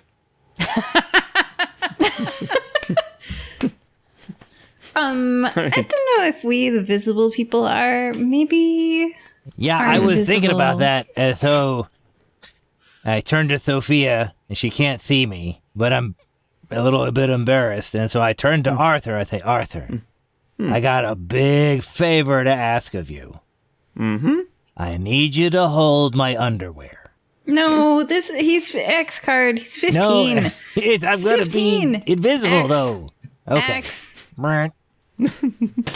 Never been S-carded before. It's very exciting. Don't make minors naked. All right. Be an 18-year-old. Hopefully there's an episode where I could grow quickly. All right. I do have a suggestion. If taking the underwear off is not something we're going to, you could crawl along the floor like an animal, and people might think that the underwear is just being moved around by the wind. Great plan. I am totally for that. I mean, yeah, okay, sure. Yeah. So I'm going to tumble around as though I'm a pair of underwear being blown by the wind up into the crate. Is there wind, actually? yeah, this is a harbor. Good. It's not like super windy, but there's always kind of a breeze between, land and sea. I'm going to tumble my way to the crates. Awesome. I just need to see the roll on this, because I think this is going to be hilarious. What trait are you using for your tumbling ability? I'm going to use either the impulsive trait or the, the one I got with the invisibility, inconveniently invisible. I'm going to go with impulsive, and I'm going to give a D6 on this, because I don't see a whole that's lot not as good that as I was says you're a hoping. big acrobat here, right? Oh, this was a mistake. So, on the D6, I got a 2. And on the narrativium die, I got a 7. Awesome. Do you want to spend a luck point to avoid the consequence? You know what? Yes. Okay. All I'm right. down to 1 luck point. I could. Would it be possible if I'd spend a luck point myself, because I've got 4, and basically create a distraction by talking to the people on the deck? If you do that, then Stewart can't spend 1 to avoid the consequence. Oh, okay, fair enough. Yes. Yeah. Only 1 Okay. luck spend per roll, per test. Right. Fair enough. But your roll might be enough to beat. What was the narrativium? 7. No. That would be tough. It would be tough. Okay, so Stuart, you start like kind of rolling around on the deck to try to look like you're just caught in the wind kind of thing, and as you're like rolling around on the deck, you're not the most graceful of of creatures to begin with, and also you're now invisible and, well, we already established kind of naked except for your underwear. So you are going to suffer the consequence of lots of splinters. Oh, no. Splinters everywhere. It's very uncomfortable, and you can't see them to get them out. Well, that's not a problem for me, because I could feel them, so I can find out where they are and take them out. But if I just can't get help.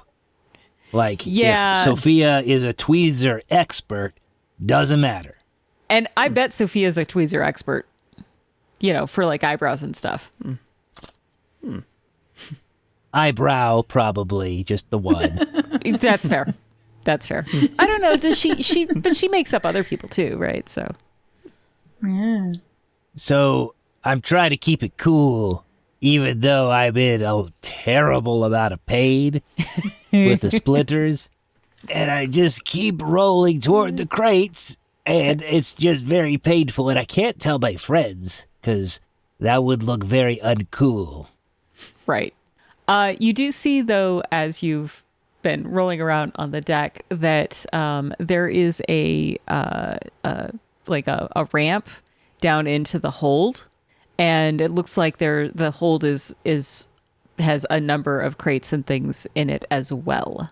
So that's where I'm a tumbling. So you want to just fall down the hole? Well, as gracefully, you're already in pain. Does it matter?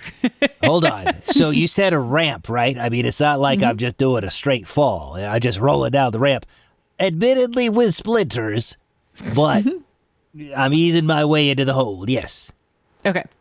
You get down into the hold, and it's a little darker here. There's some light, but it's not like broad daylight upstairs like it is upstairs on deck. And there's a few longshoremen that are stacking things and securing crates and boxes. But what strikes you the most is that there are 3 crates that are, and I'm going to use crates in quote marks. They're lined up, stacked next to the hull. They're shaped kind of like a diamond shape almost, but no, coffins. They're shaped like coffins, Stewart. Oh, well, I recognize coffins, and I'm not excited about that. So, because the hold presumably is a little bit darker than on deck, I could probably move from tumbling underwear to sleuthing investigator, and I'm going to go behind the coffins and start looking at them. Okay. Yeah. I'm not going to make you roll for that. That's part of your invisibility. You're in the dark. I don't know if you've noticed this, but people don't actually notice you until you start talking to them. I did not notice that. I probably still do not. So yeah, you get up behind one of the coffins, and then what? I want to see if there's any writing or anything, like a label, and then there's a shipping label. Oh, well, that's not probably very helpful. I'm gonna see if I could take a peek inside. Okay, you crack open the coffin, and while I'm doing that, I'm gonna cough to cover the sound of any creaking that might happen from, like when you're trying to open a soda in a movie theater.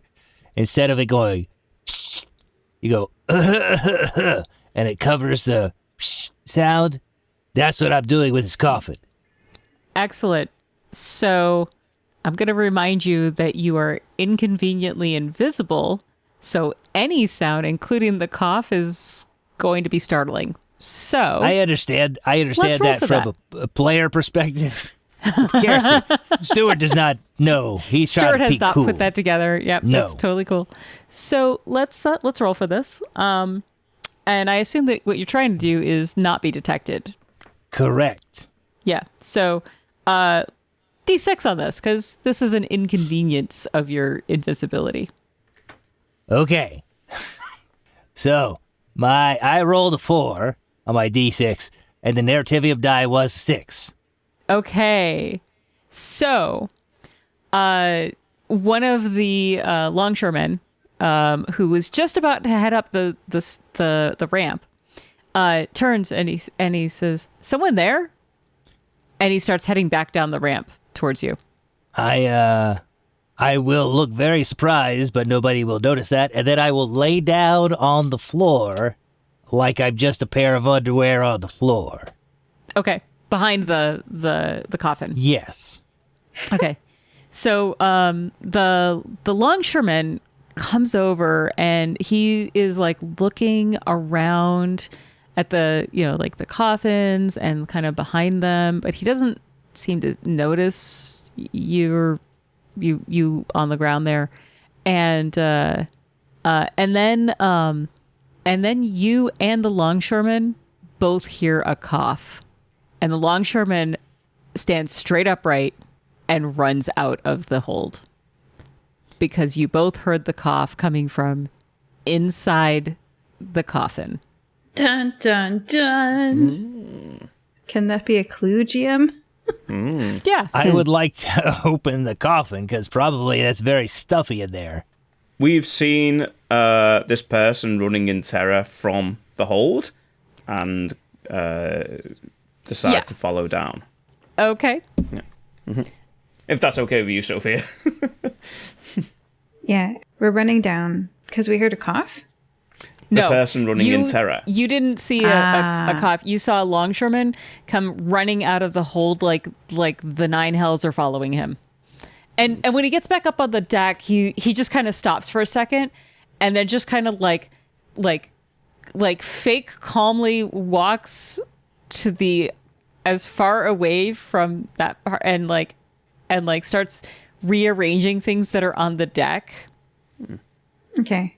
After the cough, I'm trying to open the coffin. Okay.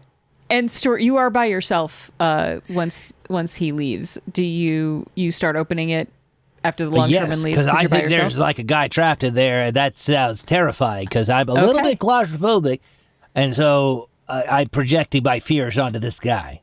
Fantastic. So you crack open the coffin. It's surprisingly easy, and the lid is very lightweight.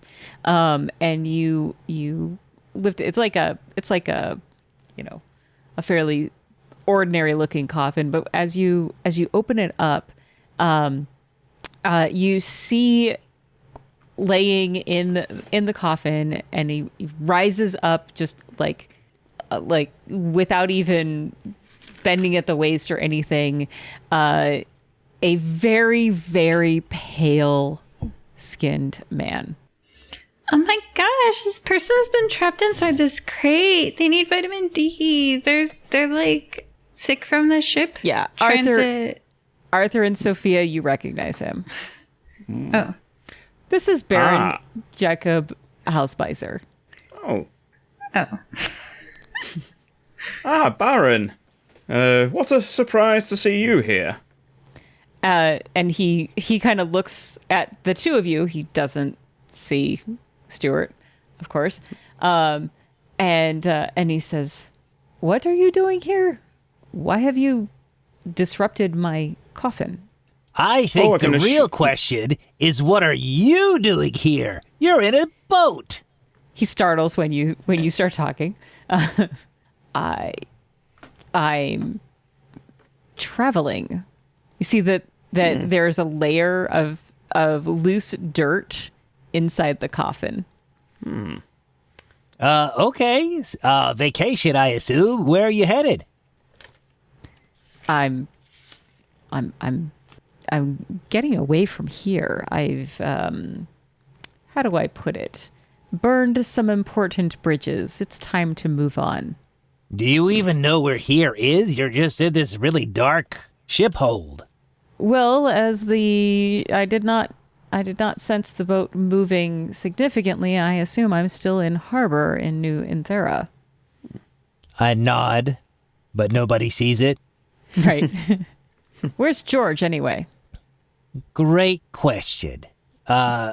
Which George are you referring to? Was it the nice George Mackerel that we met earlier in this adventure? Yes, the shipping foreman. Not here. Do you expect George to be here? Well, I didn't expect you to be here. I didn't expect to be talking to a pair of underpants. It's been a long day for us all, sir. I do appreciate that you are, our civil conversation considering our history together. And in truth, we are looking for a Colonel Nathaniel Ashford. He does seem to be linked to your travels in some way. Are you aware of this person? Ashford, that's the shipping company. Indeed, yes. So you arranged the travel through him, yes? No, I arranged my... Go ahead and roll. We're gonna say, let's see here. You're inquisitive, right? Mm-hmm. We'll use that as your trait. I'll give you a 10 on this. Okay. I've scored an 8 and a 6 on the narrative. Okay. No, I arranged my travel with George Mackerel. She's been known to put precious cargo like mine with special handling instructions, shall we say. Okay. While this conversation is happening between Arthur... Oh, sorry, don't mean to interrupt. You keep talking to the guy. I'm going to start opening the other 2 coffins. I wouldn't do that if I were you. Oh, I'm invisible. He doesn't know what's happening. And he's talking to Arthur, right. so this is a perfect That's a good point. opportunity. Okay, all right. Never mind. Thank you. Right, Brett, I know you have a difficult history with the Order of the Sanctified Sizable Donations. They also appear to be operating out of this company. They do. First I've heard of it. I know they were opening a church. I kind of wanted to get out of town before that happened. Interesting. He turns so to... you've never had any... I'm sorry. Go ahead. Carry on.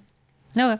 You've never had any interactions with the Colonel? You've never met him or have any history with him then?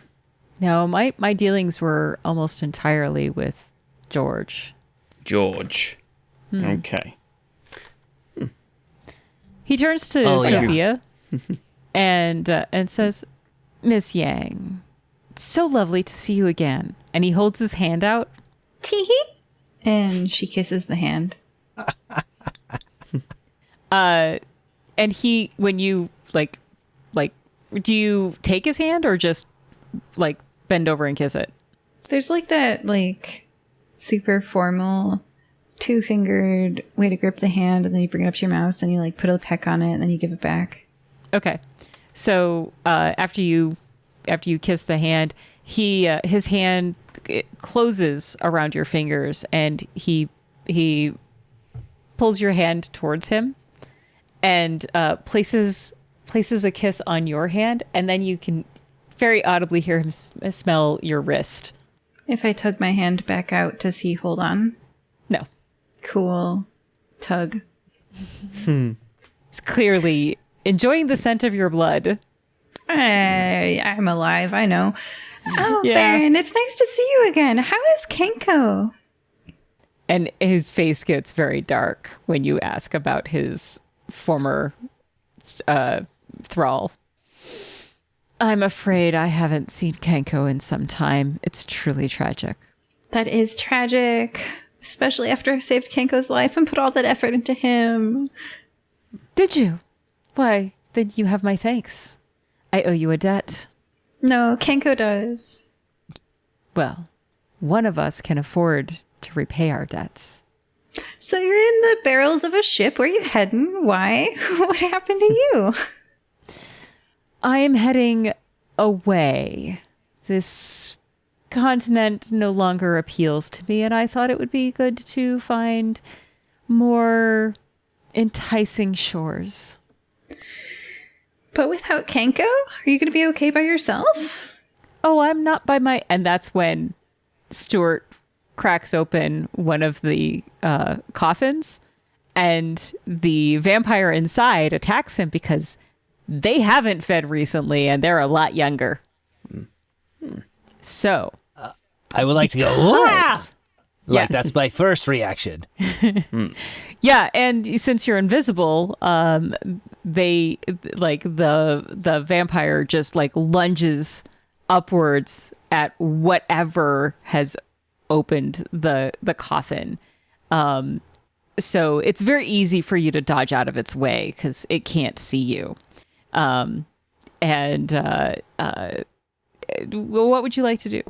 Well, the only thing that can go through my mind, because I'm like listening to the conversation between Jakob and Sofia, and he's smelling her wrists, and I don't like, he's got a vibe that I do not like.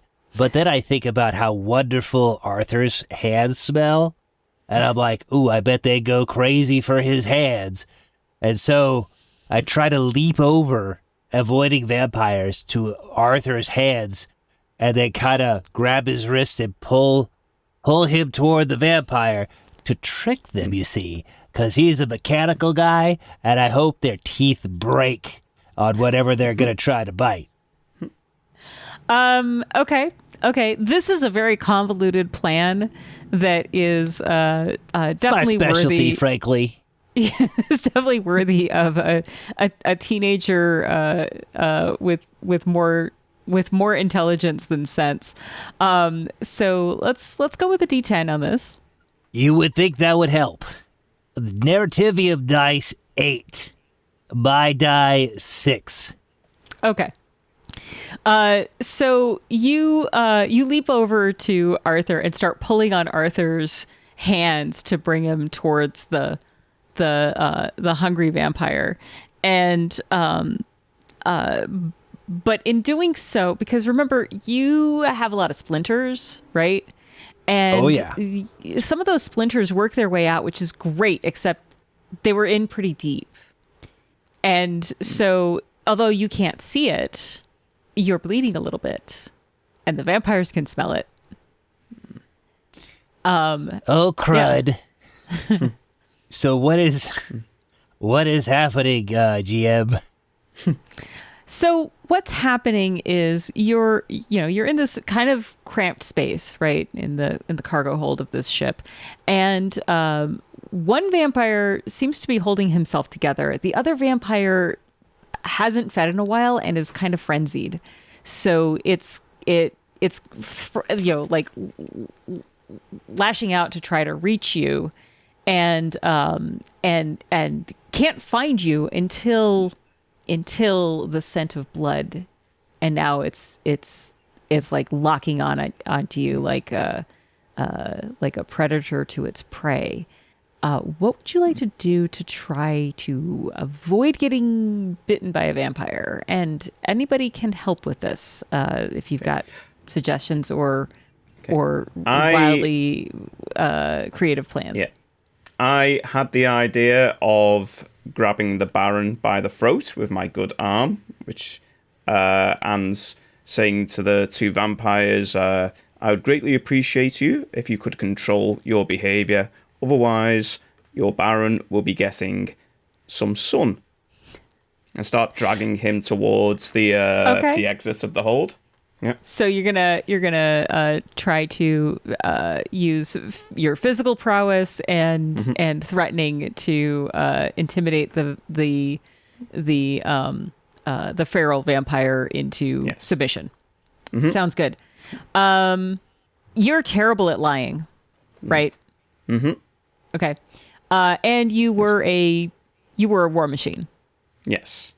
Okay. I'm gonna give you a 12 on this. Okay. You are not bluffing, and they can probably tell that. Mm-hmm. Where's my 12? I've scored a 12. Well, great. Probably don't need to roll the narrativium die. So, the other vampire, the feral vampire. So at this, the two vampires I mentioned, one is the Baron, and the other is the one that came out of the coffin. The third coffin is still closed, by the way. Mm-hmm. The feral vampire, on seeing the Baron in a chokehold and being threatened, stops and kind of goes, "Yes, of course." And like you see that this is a female vampire, and she like very very like with obvious difficulty, like curls her hands into fists. You saw that she sprouted like some claws, and she like closes her mouth over her fangs, and kind of curls in on herself a little bit, and says, "Of course, no blood sucking right now." So, GM, for clarification, this female vampire, is she like super good looking? Just, I am a 15-year-old boy after all. I just need to know the situation. So that's the problem with vampires. Even when they look like monsters, they're still kind of hot. I was afraid of that. Yeah. Yeah. But she does look like, she's kind of monstrous. Like, you know how like they kind of monster out sometimes, right? Right. Get all veiny and stuff. Yeah, she's like all veiny. Okay, that's probably just enough to keep my mind from getting confused. But I do hear the word son coming from Arthur. I go, oh, I know what I need to do. And so what I'm going to try to do is do a magic spell where I make a miniature sun, like as a gift. I'm going to say, oh, because I'm confused because this vampire is kind of good looking, kind of. You know what I mean? And I was like, oh, sun. Yeah. They probably all want a son because sun's so good. And so I'm going to make sun. So I'd like to do that. Crystal ball size, nothing extreme. This is definitely narratively impactful, though. And you're using magic, which means absolutely, not only is yes. It's going to cost luck. It's going to cost more than the 1 luck you have left. I have 2 luck left. Oh, do you? Because you said I had an opportunity to avoid. Did I avoid the consequence? Yeah. I did. I only have 1 luck. Never mind. So I can't do it. Dang it. But if Sophia or Arthur is willing to help out, Sophia is herself like born of magic. They could contribute luck to your spell. I like talking to people more than killing them. So, blasting them to like a nuclear whiteout hell with a little ball of sun would be fun. But nah. I think I've already made a nemesis out of the Baron and killing his underlings. I've destroyed his home, usurped him from his village, killed numerous underlings, although I'm not sure he's aware of that yet. So I think I think he's going to pretty much have it in for me, just with the threatening him. So I'm going to hold on to the luck for now. Wow. That's cool. Okay. No. So what this looks like is I'm invisible still bleeding and still giving off the scent. And so I'm like trying to do this, but I don't understand that I can't do this. So that's what that looks like. Okay. I'm going to, because I like the possibility here, I'm going to give you an option. I'm going to offer you a luck point. The luck point that you need in order to cast this spell. Here's the problem. Where do you think it comes from? Either my teammates or probably the Baron. Or maybe this. No. It comes from the blood, and it would turn you down a path of blood magic. Oh, no. Well, okay, so there's a problem here because I love pursuing arcane mysteries, right? And so that is actually kind of appealing. And I do not understand consequences of my actions. So that would also definitely play into what I would do. Okay. So you want to take that extra point of luck? Yeah, I'm like reaching inside myself like, I wish I could do this. I wish I could really just make this happen so I can give a proper gift to our guests. Yeah, and as you're doing so, like the blood that's coming out of those scratches and things makes its way down to your hands, and you can feel it forming in your hand, this ball. And the ball that you were trying to, the little micro sun that you were trying to create lights up, but it's blood red. Okay. Spend the last of your luck. You create this little micro sun, but it is blood red, and the Baron chuckles when he sees it and says, "Oh, I recognize that." And he says, "Come see me when I can see you. We should talk." So I've had a lot of conversations with my parents about creepy adults and what to avoid. And my antenna are totally freaking out like, ha ha ha, I don't think so, buddy. And so I'm trying to be nice with this gift, which I don't understand. Like, that's could be something that could kill them. And then this guy's being all weird. So now I'm like, maybe the gift was a bad idea. Please add a consequence to your character sheet. Accidental blood mage. No problem. Really looking forward to that showing up later in the season. Just saying. So does this, I take it this blood red sun doesn't have any impact on the vampires? Or does it? I mean, they seem to like it. They're like the Baron is very excited that somebody has just done this in front of him, and he recognizes this kind of talent and this kind of skill. Yeah. So if I release you, are we all going to play nice? Yes, of course. I don't have any beef with you. Oh, and I let go of the Baron's neck. So, I think I'm having a clearer picture of what has been happening here.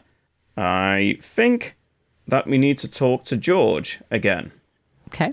And suggest we exit the boat at that point. If anybody else got anything they want to say before we leave. So can we have a team huddle for a little bit, maybe on the deck of the boat in the sunlight, away from these guys? Yeah, as soon as you guys are you guys leaving the hull? Is that? Yes. Yeah. Yeah, Sofia? back it away carefully, yeah. Okay. As soon as you let the Baron go and you're like backing away, he and his companion, whatever, new underling, get back into their coffins and like pull the lids back closed. They're ready to go on their trip. All right. So, team, what do we know? We know that there are vampires trying to leave this place. I think they don't like the continent, probably because of the legitimate order of the sanctified. And then we know that Nathaniel donated to the completion of the church locally here, which I guess that means that it's spreading from wherever it was to New Thera. So is he Oh my in gosh, the are grips? you saying that Nathaniel was going to send the vampires to a party to celebrate the legitimate order of the sanctified so everyone could be friends? Well, I appreciate brainstorming is important. No bad ideas. But I Why think else that would is he not... be sending them to the legitimate order of the Is he sanctified? sending them? He doesn't even know about it. It's George. George is sending them. Is she donated. part of this nefarious, legitimate order of the sanctified? We need to find out, I think. Here is my hypothesis so far. Oh, sorry, Sophia? Who was it who donated to the legitimate order of the sanctified? I feel like somebody The Colonel, donated. I think. That The was what Colonel, I saw in yes. the paperwork. Yeah, so like he donated, and he's the one who owns the ship that's shipping the Baron, and like But it is George who suggested that we'd be able to transport persons for money under the table, so to speak. The Baron said they were going through George. George is at the shipping office every day to organise things. The Colonel is only there once or twice a week, so it would be very easy for him to miss, said, any nefarious happenings. But what if he found out on one of his visits what was happening? What if he confronted George? Especially if he was with this church, who are natural enemies of the vampires. That sounds pretty logical. I think we should follow up with asking some tough questions. This sounds like a theory. Do you have an idea of where George might be? Or, sorry, where Nathaniel might be? That is one thing I have not. Okay. But, Do you feel like this hypothesis is strong enough to make an accusation? Not quite yet. We need to find out where the Colonel is first. So, Well, if they just built this church and he helped fund it, I think we should go there and ask some questions. Maybe he's there, maybe he's all doped out like Sofia was saying that the people of Blutberg were. Okay, but we've both been to Blutberg, like both Arthur and I, and that town is pretty messed up after I was there and after Queenie blew up all of those The church opening is here in New Inthera. They built a new building for the church here. That's weird because their leader is so dead. Well, I think they have like a new leader from what I understand from Arthur. when I was last there, I may have made some suggestions, influenced some people in the way that may have destroyed the Count's castle, led to him fleeing, and the church itself renewing its faithful. I just have one unanswered question then. Why did he have an appointment with my roommate? Oh, yes. Oh, the roommate with the infinite money, you mean? What? You were talking about how that house or that bookshelf or whatever has like infinite money, and you have infinite money. Don't you think he would want infinite money too? He also has infinite money Sorry. with the pond. Infinite money could buy an infinite amount of influence from this church. Yeah, but I feel like this is two people with infinite money hacks having a chat over tea that they can throw all the money in the world at. $60 high tea doesn't matter to them. Anyway, like both of them have an infinite money hack. One of them with the pond and one of them with the bookshelf. So like, why would they want to hang out? I don't know. Why does the pond have infinite money? Maybe they're the Obvious question here. Why does the pond have infinite? Anybody want to ask that question? we can go ask the fish, I guess. Yeah. The talking fish? Yeah, that's the best way to communicate with a fish. Is I don't talk fish, but they do talk The my talking language. red fish. Okay, so next steps. I think we need to find out what the church is doing with Nathaniel, and then maybe we get some money from the pond, get a coffee or something. I could use. I think y'all had a pretty strong theory, and I'm willing to have you roll for it if you're ready. I know you don't know where Nathaniel is, but that's okay. We can hand wave that part. If anybody would like to, if you'd like to speak to further people for further investigations before we conclude our investigation, I would be quite happy for that. I would like to go to the church because I want to see you two in action. Apparently, you guys are pretty good at demolishing structures that are kind of sketchy. So I haven't seen that in a while. I wouldn't say I just accidentally demolished it. The sketchiness of organization. Tomato, my man. Yeah. So you guys want to head to the church of the Legitimate Order of the Sanctified? That's what I'm hearing. Before we go, Sophia, so we can kill two birds with one stone, so to speak. Would you like to invite your friend to the church? Maybe we could meet him there and question him as well? Oh, my roommate. Yeah, I have to do a welfare check on him anyway. He tends not to drink water. I'm going to go back to where I live, which is a mansion that has questionable blueprints. And You don't want to just call him on the phone and tell him to meet you there? Him arriving at a destination will take longer than me bringing him to the destination. That's fine. Okay. Okay. I'm gonna say that it doesn't take you very long to find him, and you're just bringing him with you. Yeah, at this point the house is nice enough to me, so I just walk through the front door to the room that he's in. No, to the kitchen first to get a sandwich, and a glass of OJ, and then to the room that he's in. So it doesn't matter which doors I walk through. That's the order that it takes me in, because the entity in the house also wants to see him not die of starvation and thirst. Okay. So,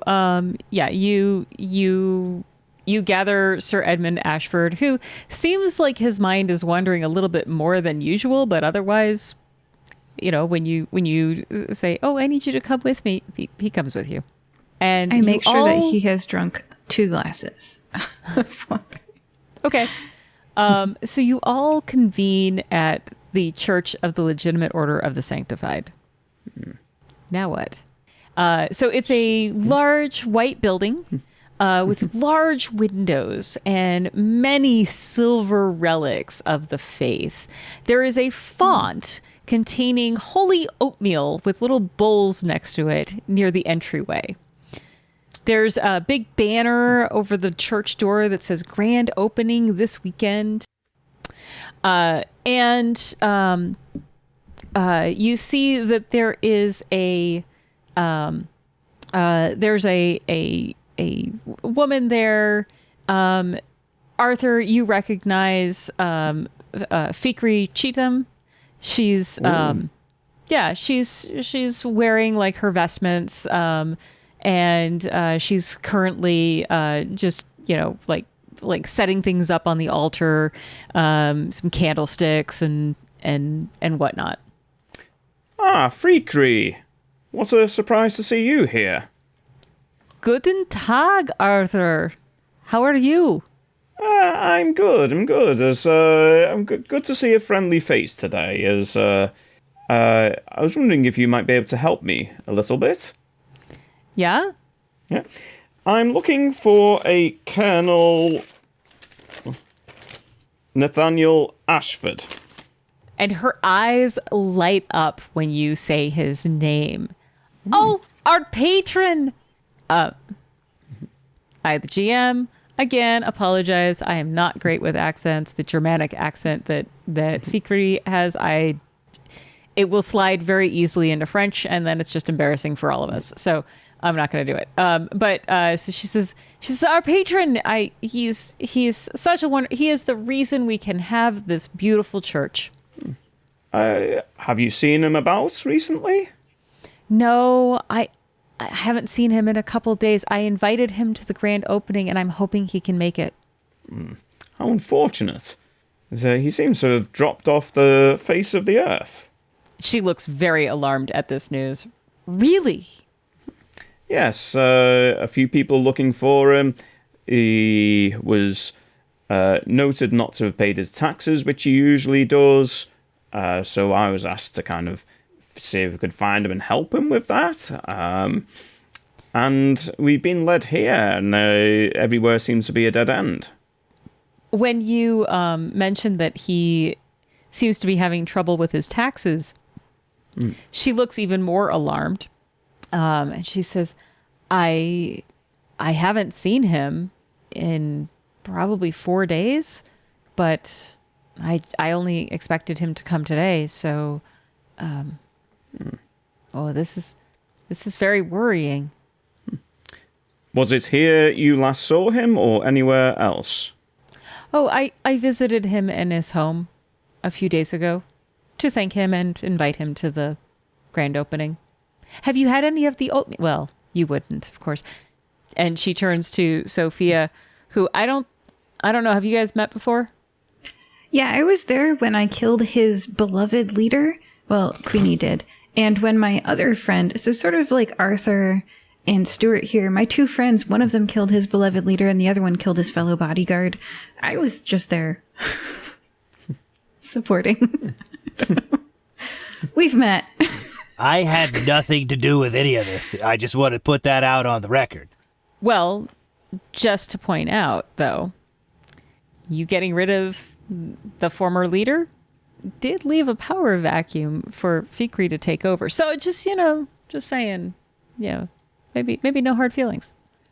He was deeply in love with her until she got stung by a bee and was allergic, it turns out.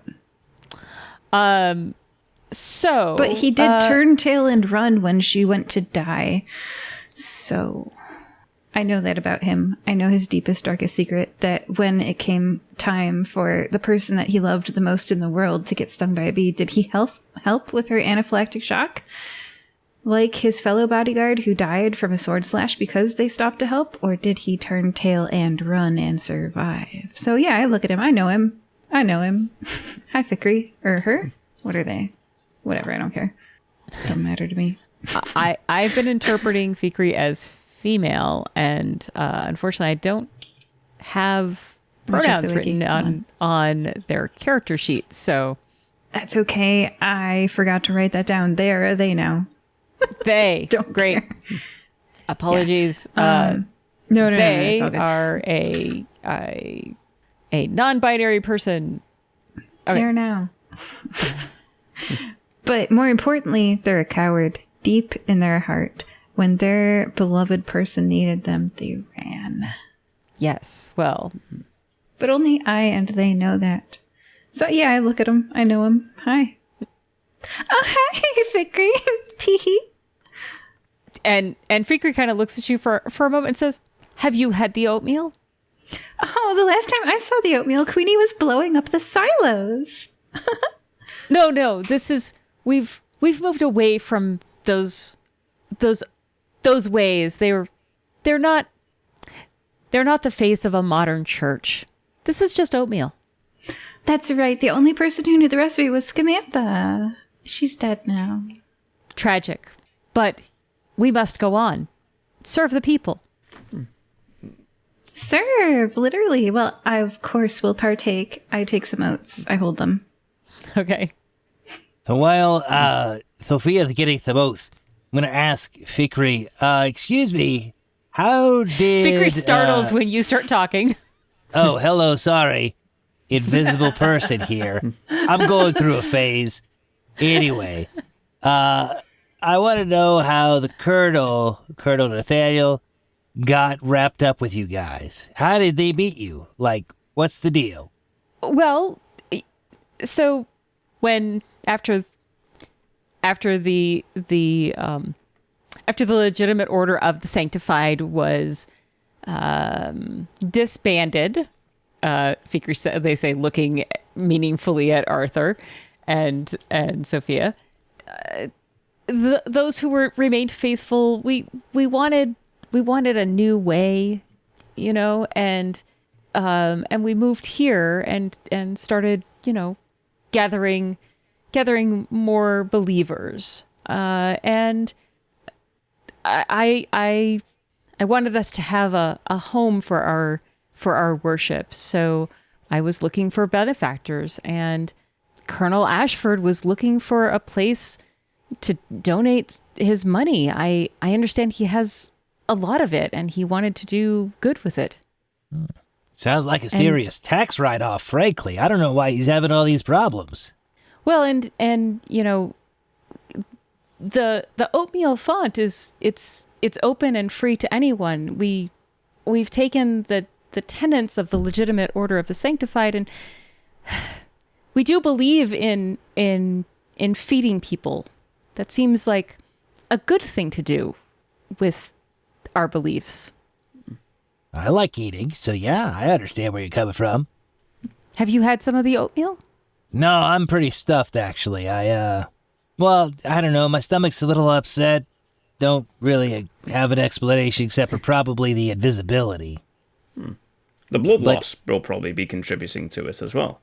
Yeah, probably. Yeah, I am covered in splinters. I don't know if you know this. It's very uncomfortable. So I will say though, I think that Colonel Ashford, it's probably best if I just show you. And Fikri, they lead you to like the back office, like in the rectory, and they get a small package out of a desk. This happened while we were building the church, and they open up the package, and inside there's some broken stained glass that kind of matches some of the windows, and a rock, and written like wrapped around it there's a note written in purple ink that and it's threatening, and it says, "We will get you. We will get all of you." I feel like I have more questions than I did at the start of this adventure, and I do not know what to make of things. We will get all of you indicates there is a grudge against these people, and the only people we know that would have a good grudge against them are the vampires. And Geberin, who they put in the stocks, and... Thank goodness the vampires are gone. Why do you think they're gone? Well, didn't you take care of them? I don't know if that's information I would have shared with anybody. I say to myself internally. No, they're looking at Arthur and Sofia when they say that. Whoops. Everything I did was purely by accident. As far as I was aware, it was yourselves that drove the vampires away. Yes, after... This is out of character. After Arthur left the scene, Fikri and others, pitchfork and torch style, charged the castle that had the Baron and Kenko. And that is why Kenko and the Baron approached the cliff that the cat flew was on. The Baron flew off. It was very dramatic. And Kenko was like, "Baron, help." And Baron was like, "Whoa, you can't fly, can you? And flew off. And Kenko was like, and plunged off the cliff. Did he have enough vampire blood to turn into a vampire and fly? Did he not? Our adventurers weren't there to see what happened to Kenko at the bottom of the cliff. Anyway, yeah, so it was you.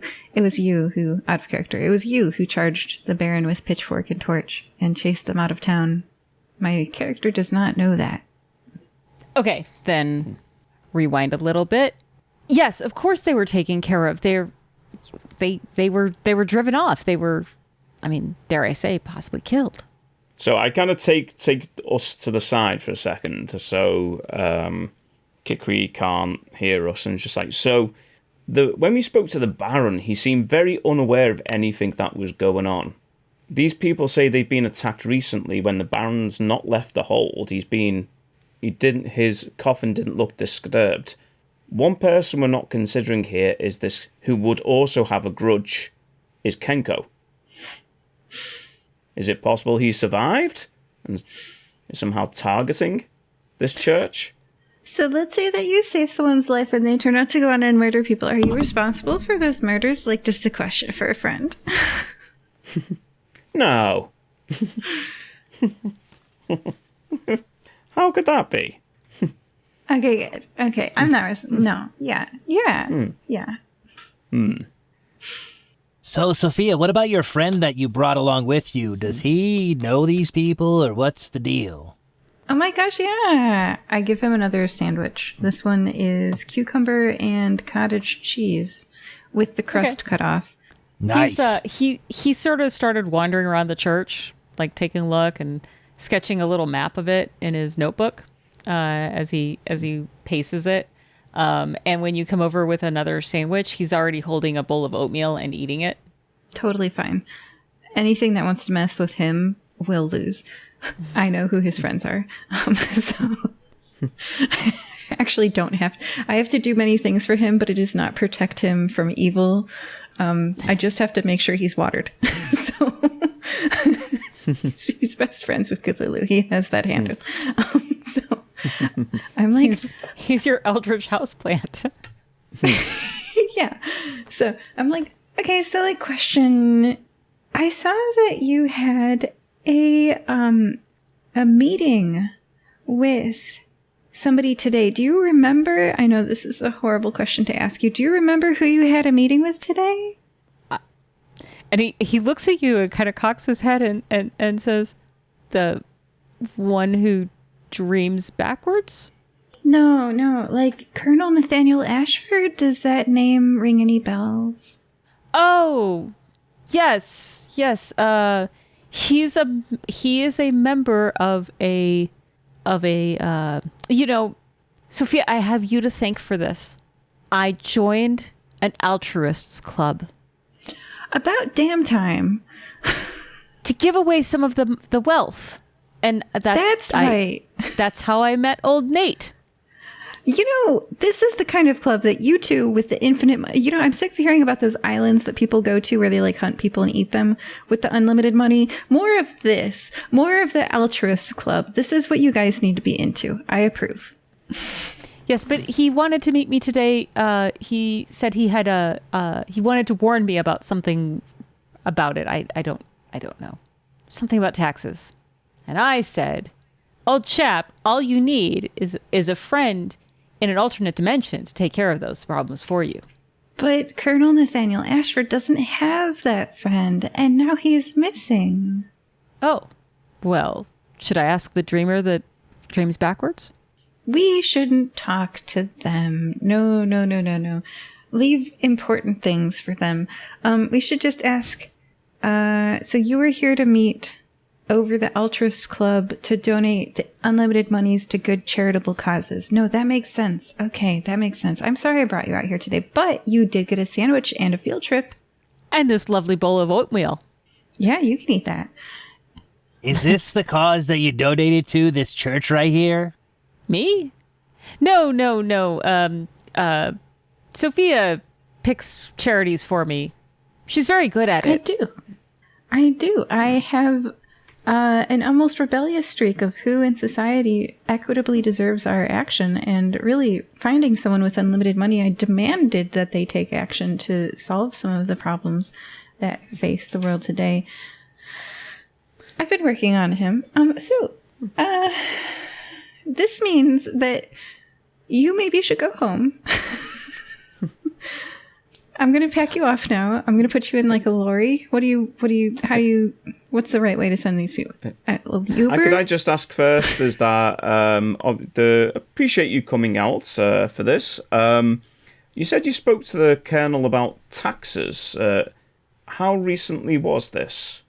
Oh, a few days ago. Oh, he had quite the bill. Apparently somebody found out about the infinite money, and I guess they claim it needs to be taxed. Ah, okay. I don't suppose he mentioned who it was found out? And he leans in very close and he says, it's kind of unspeakable.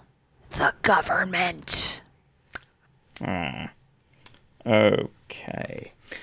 So, a few days ago, well, thank you did he mention if anybody, did he seem like he was in fear? Did he speak about being threatened at all? I can't recall that. No.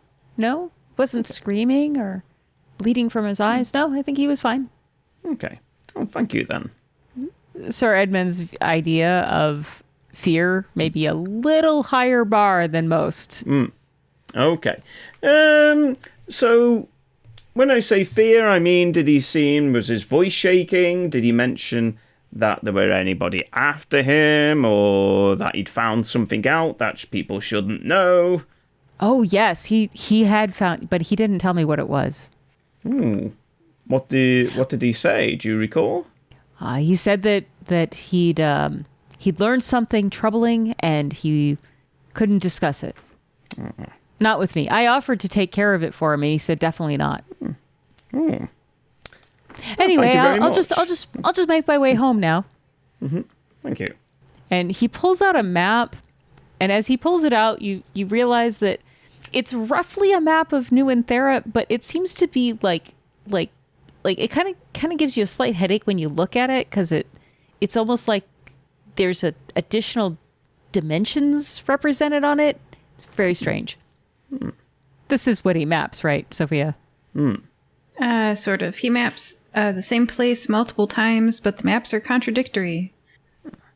Do you think this guy, Sophia, could help us print out a bunch of missing posters for the good man, Colonel Nathaniel Ashford, and then we could hang them up everywhere, and then we can get the whole community involved? Because I'm having a devil of a time trying to find this guy. We can ask. He has really good penmanship. But, Well, I figure with his money, we could just go to the print shop and just bang them out, you know what I mean? Get like a couple thousand Yeah. posters and, hey. I fear the time may be short on... If Nathaniel is still alive, we may be short on time to find him. I suspect more than not that he is not alive anymore. So, let's check in on our theory, because I think we should probably start wrapping up. What is the theory now? You are, we'll say that you are convening in front of the church, so you don't have to worry quite so much about like church prying ears or whatever. What do you guys think happened? Where do you? What's What's the theory? Who do you want to pin on this? I would still lean towards George as being behind this. The Colonel found something out recently that put him in fear. here's a proposed timeline. Before the government was aware of any of this, Colonel Nathaniel Ashford had unlimited dollars because of the fish pond and the magic talking fish. Used these dollars to support as the patron this new church. We're not going to ask any questions about the church. And let them build this brand new building in New Anthera using this unlimited monies. But George has some ulterior motive, which involves saving vampires and shipping them out of town, even though the vampires are the villains of the church's story, constantly eating and then releasing, which annoys them, the townsfolk. And so when George went to go ship the vampires, unfortunately, Colonel Nathaniel Ashford really should have stayed at home. Really, just be rich, just stay at home. Just go swim in your pool, you know. But instead, they went and toured their boat that day, and they saw the coffin-shaped boxes, and they asked George, "What are these coffin-shaped boxes? We don't deal in vampires here." And George was like, "Oh no, I've been doing things for extra bonus dollars because my boss doesn't pay me enough," which doesn't make any sense. No, I've been doing things for my ultra nefarious purposes. I serve vampires for some other reason. The money's great, but that's not good enough for me. And didn't want Colonel Nathaniel Ashford to interfere with this coffin shipment. So, therefore, got rid of Colonel Nathaniel Ashford, either pushing them overboard, which means that they're in the harbor floating as a corpse, or locking them somewhere on the ship, which is possible. There's a lot of boxes on that ship, too. Or just, did something else to Colonel Nathaniel Ashford. But George is responsible. And the reason for this is because of this very important shipment of 3 vampires, whose money George, or maybe immortality, I don't know what George is angling for here, George wants to get. Okay. George did This is indicate, that she would transport anybody for money. So that maybe informs us that this is a scheme she's been implementing for some time. If not vampires, could it be any other criminals that she's moving in and out of the harbour? But wouldn't a boss with infinite money pay you really well? People with money don't like to give it away. Employees are not a tax shelter. Huh. Really glad I didn't go for this guy. He was in love with Sofia and flirted with her, and I was like, nah. And he couldn't even pay his employees. Well, maybe he does. Maybe that he's, maybe George is against Nathaniel because George was somehow negatively impacted by the church and didn't like that Nathaniel was donating to the church. And so it was like, you're causing this problem to be worse. And so as an act of defiance, perhaps, or an act against the church, she's like, I'm going to ship these vampires and save them because they are clearly the enemy of my enemy. And that might also explain the reason with the rock going through the windows. It could have been George that did it. Who do we know with purple ink, though? We've Seems not pretty- seen purple ink. And was it nice handwriting? Because I know that Jakob, I saw that that note that he sent you guys. Just come Very to think nice of it, calligraphy. Stewart, you did help George with her paperwork. Can you recall the colour of the paper, the handmanship, if that's the word to use for Well, as it turns out, it calligraphy? seems like it was Nathaniel's desk, so I didn't see much of George's stuff, but I will ask the GM, did I see that? Ooh, we're gonna do a little flashback memory here to try to capture a clue. I'm gonna say you spent enough time on that paperwork, and again, you have a keen mind. So I will give you a D10 to see if you can recall this information. Good news for once. I got a 5, and the narrativium dice was a 2. You don't recall, except there was a letter on the desk, a legal form, and it was filled out in purple ink. By whom? Do I remember By who the filled it out? lawyer, William. No, The that lawyer? was the leaf blower. Hortense Petty, the stick-thin, wraith-like, tall woman in the late 70s with a reputation for representing gangsters and mobsters. All right, so it sounds like we got a pretty solid theory. Not at all. Why is the lawyer throwing rocks through a church window? Who knows? Not every clue has to fit. If you have a really solid theory, you fit together a number of clues to make this work. So I'm going to roll the narrativium die on this one. Who would like to be the die roller for our theorizing? I think I've rolled the worst, so I would like to exclude myself. I think, Sophia, you put it all together quite nicely there for us, so would you like to do it? You have a D12. But I'm confused. Okay, I can Just roll the a die. D12. You're rolling it on behalf of the entire group here, so. It's a 1.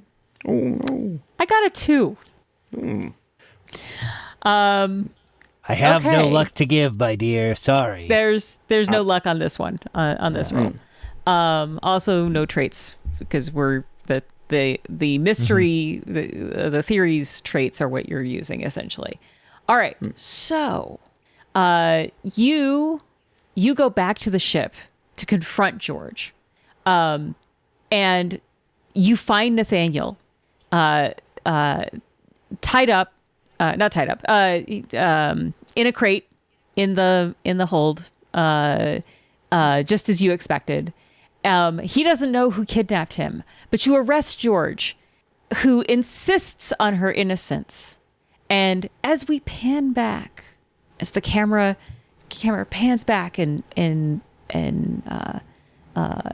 fades out, you see a smirking Fikri Cheatham, who has masterminded everything and is very glad that you've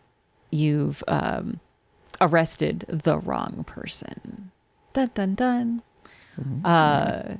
But you did rescue Nathaniel, and although the wrong person, George is going to have quite the legal fight ahead of her, but you did apprehend a suspect. Congratulations. Well, I feel mixed. Thank you for the congratulations, but sending the wrong person to jail, hopefully we'll just set up a spectacular episode in the future. That's right. We've been Job playing. fulfilled. We've been playing Discworld, the RPG from Modiphius, with Arthur, 331, Thank you. Sophia Yang, Teehee? and Stewart Bogatsky. I'm still invisible. Your invisibility wears off by morning. Yes. Thank you. Bye. Bye-bye. Bye-bye.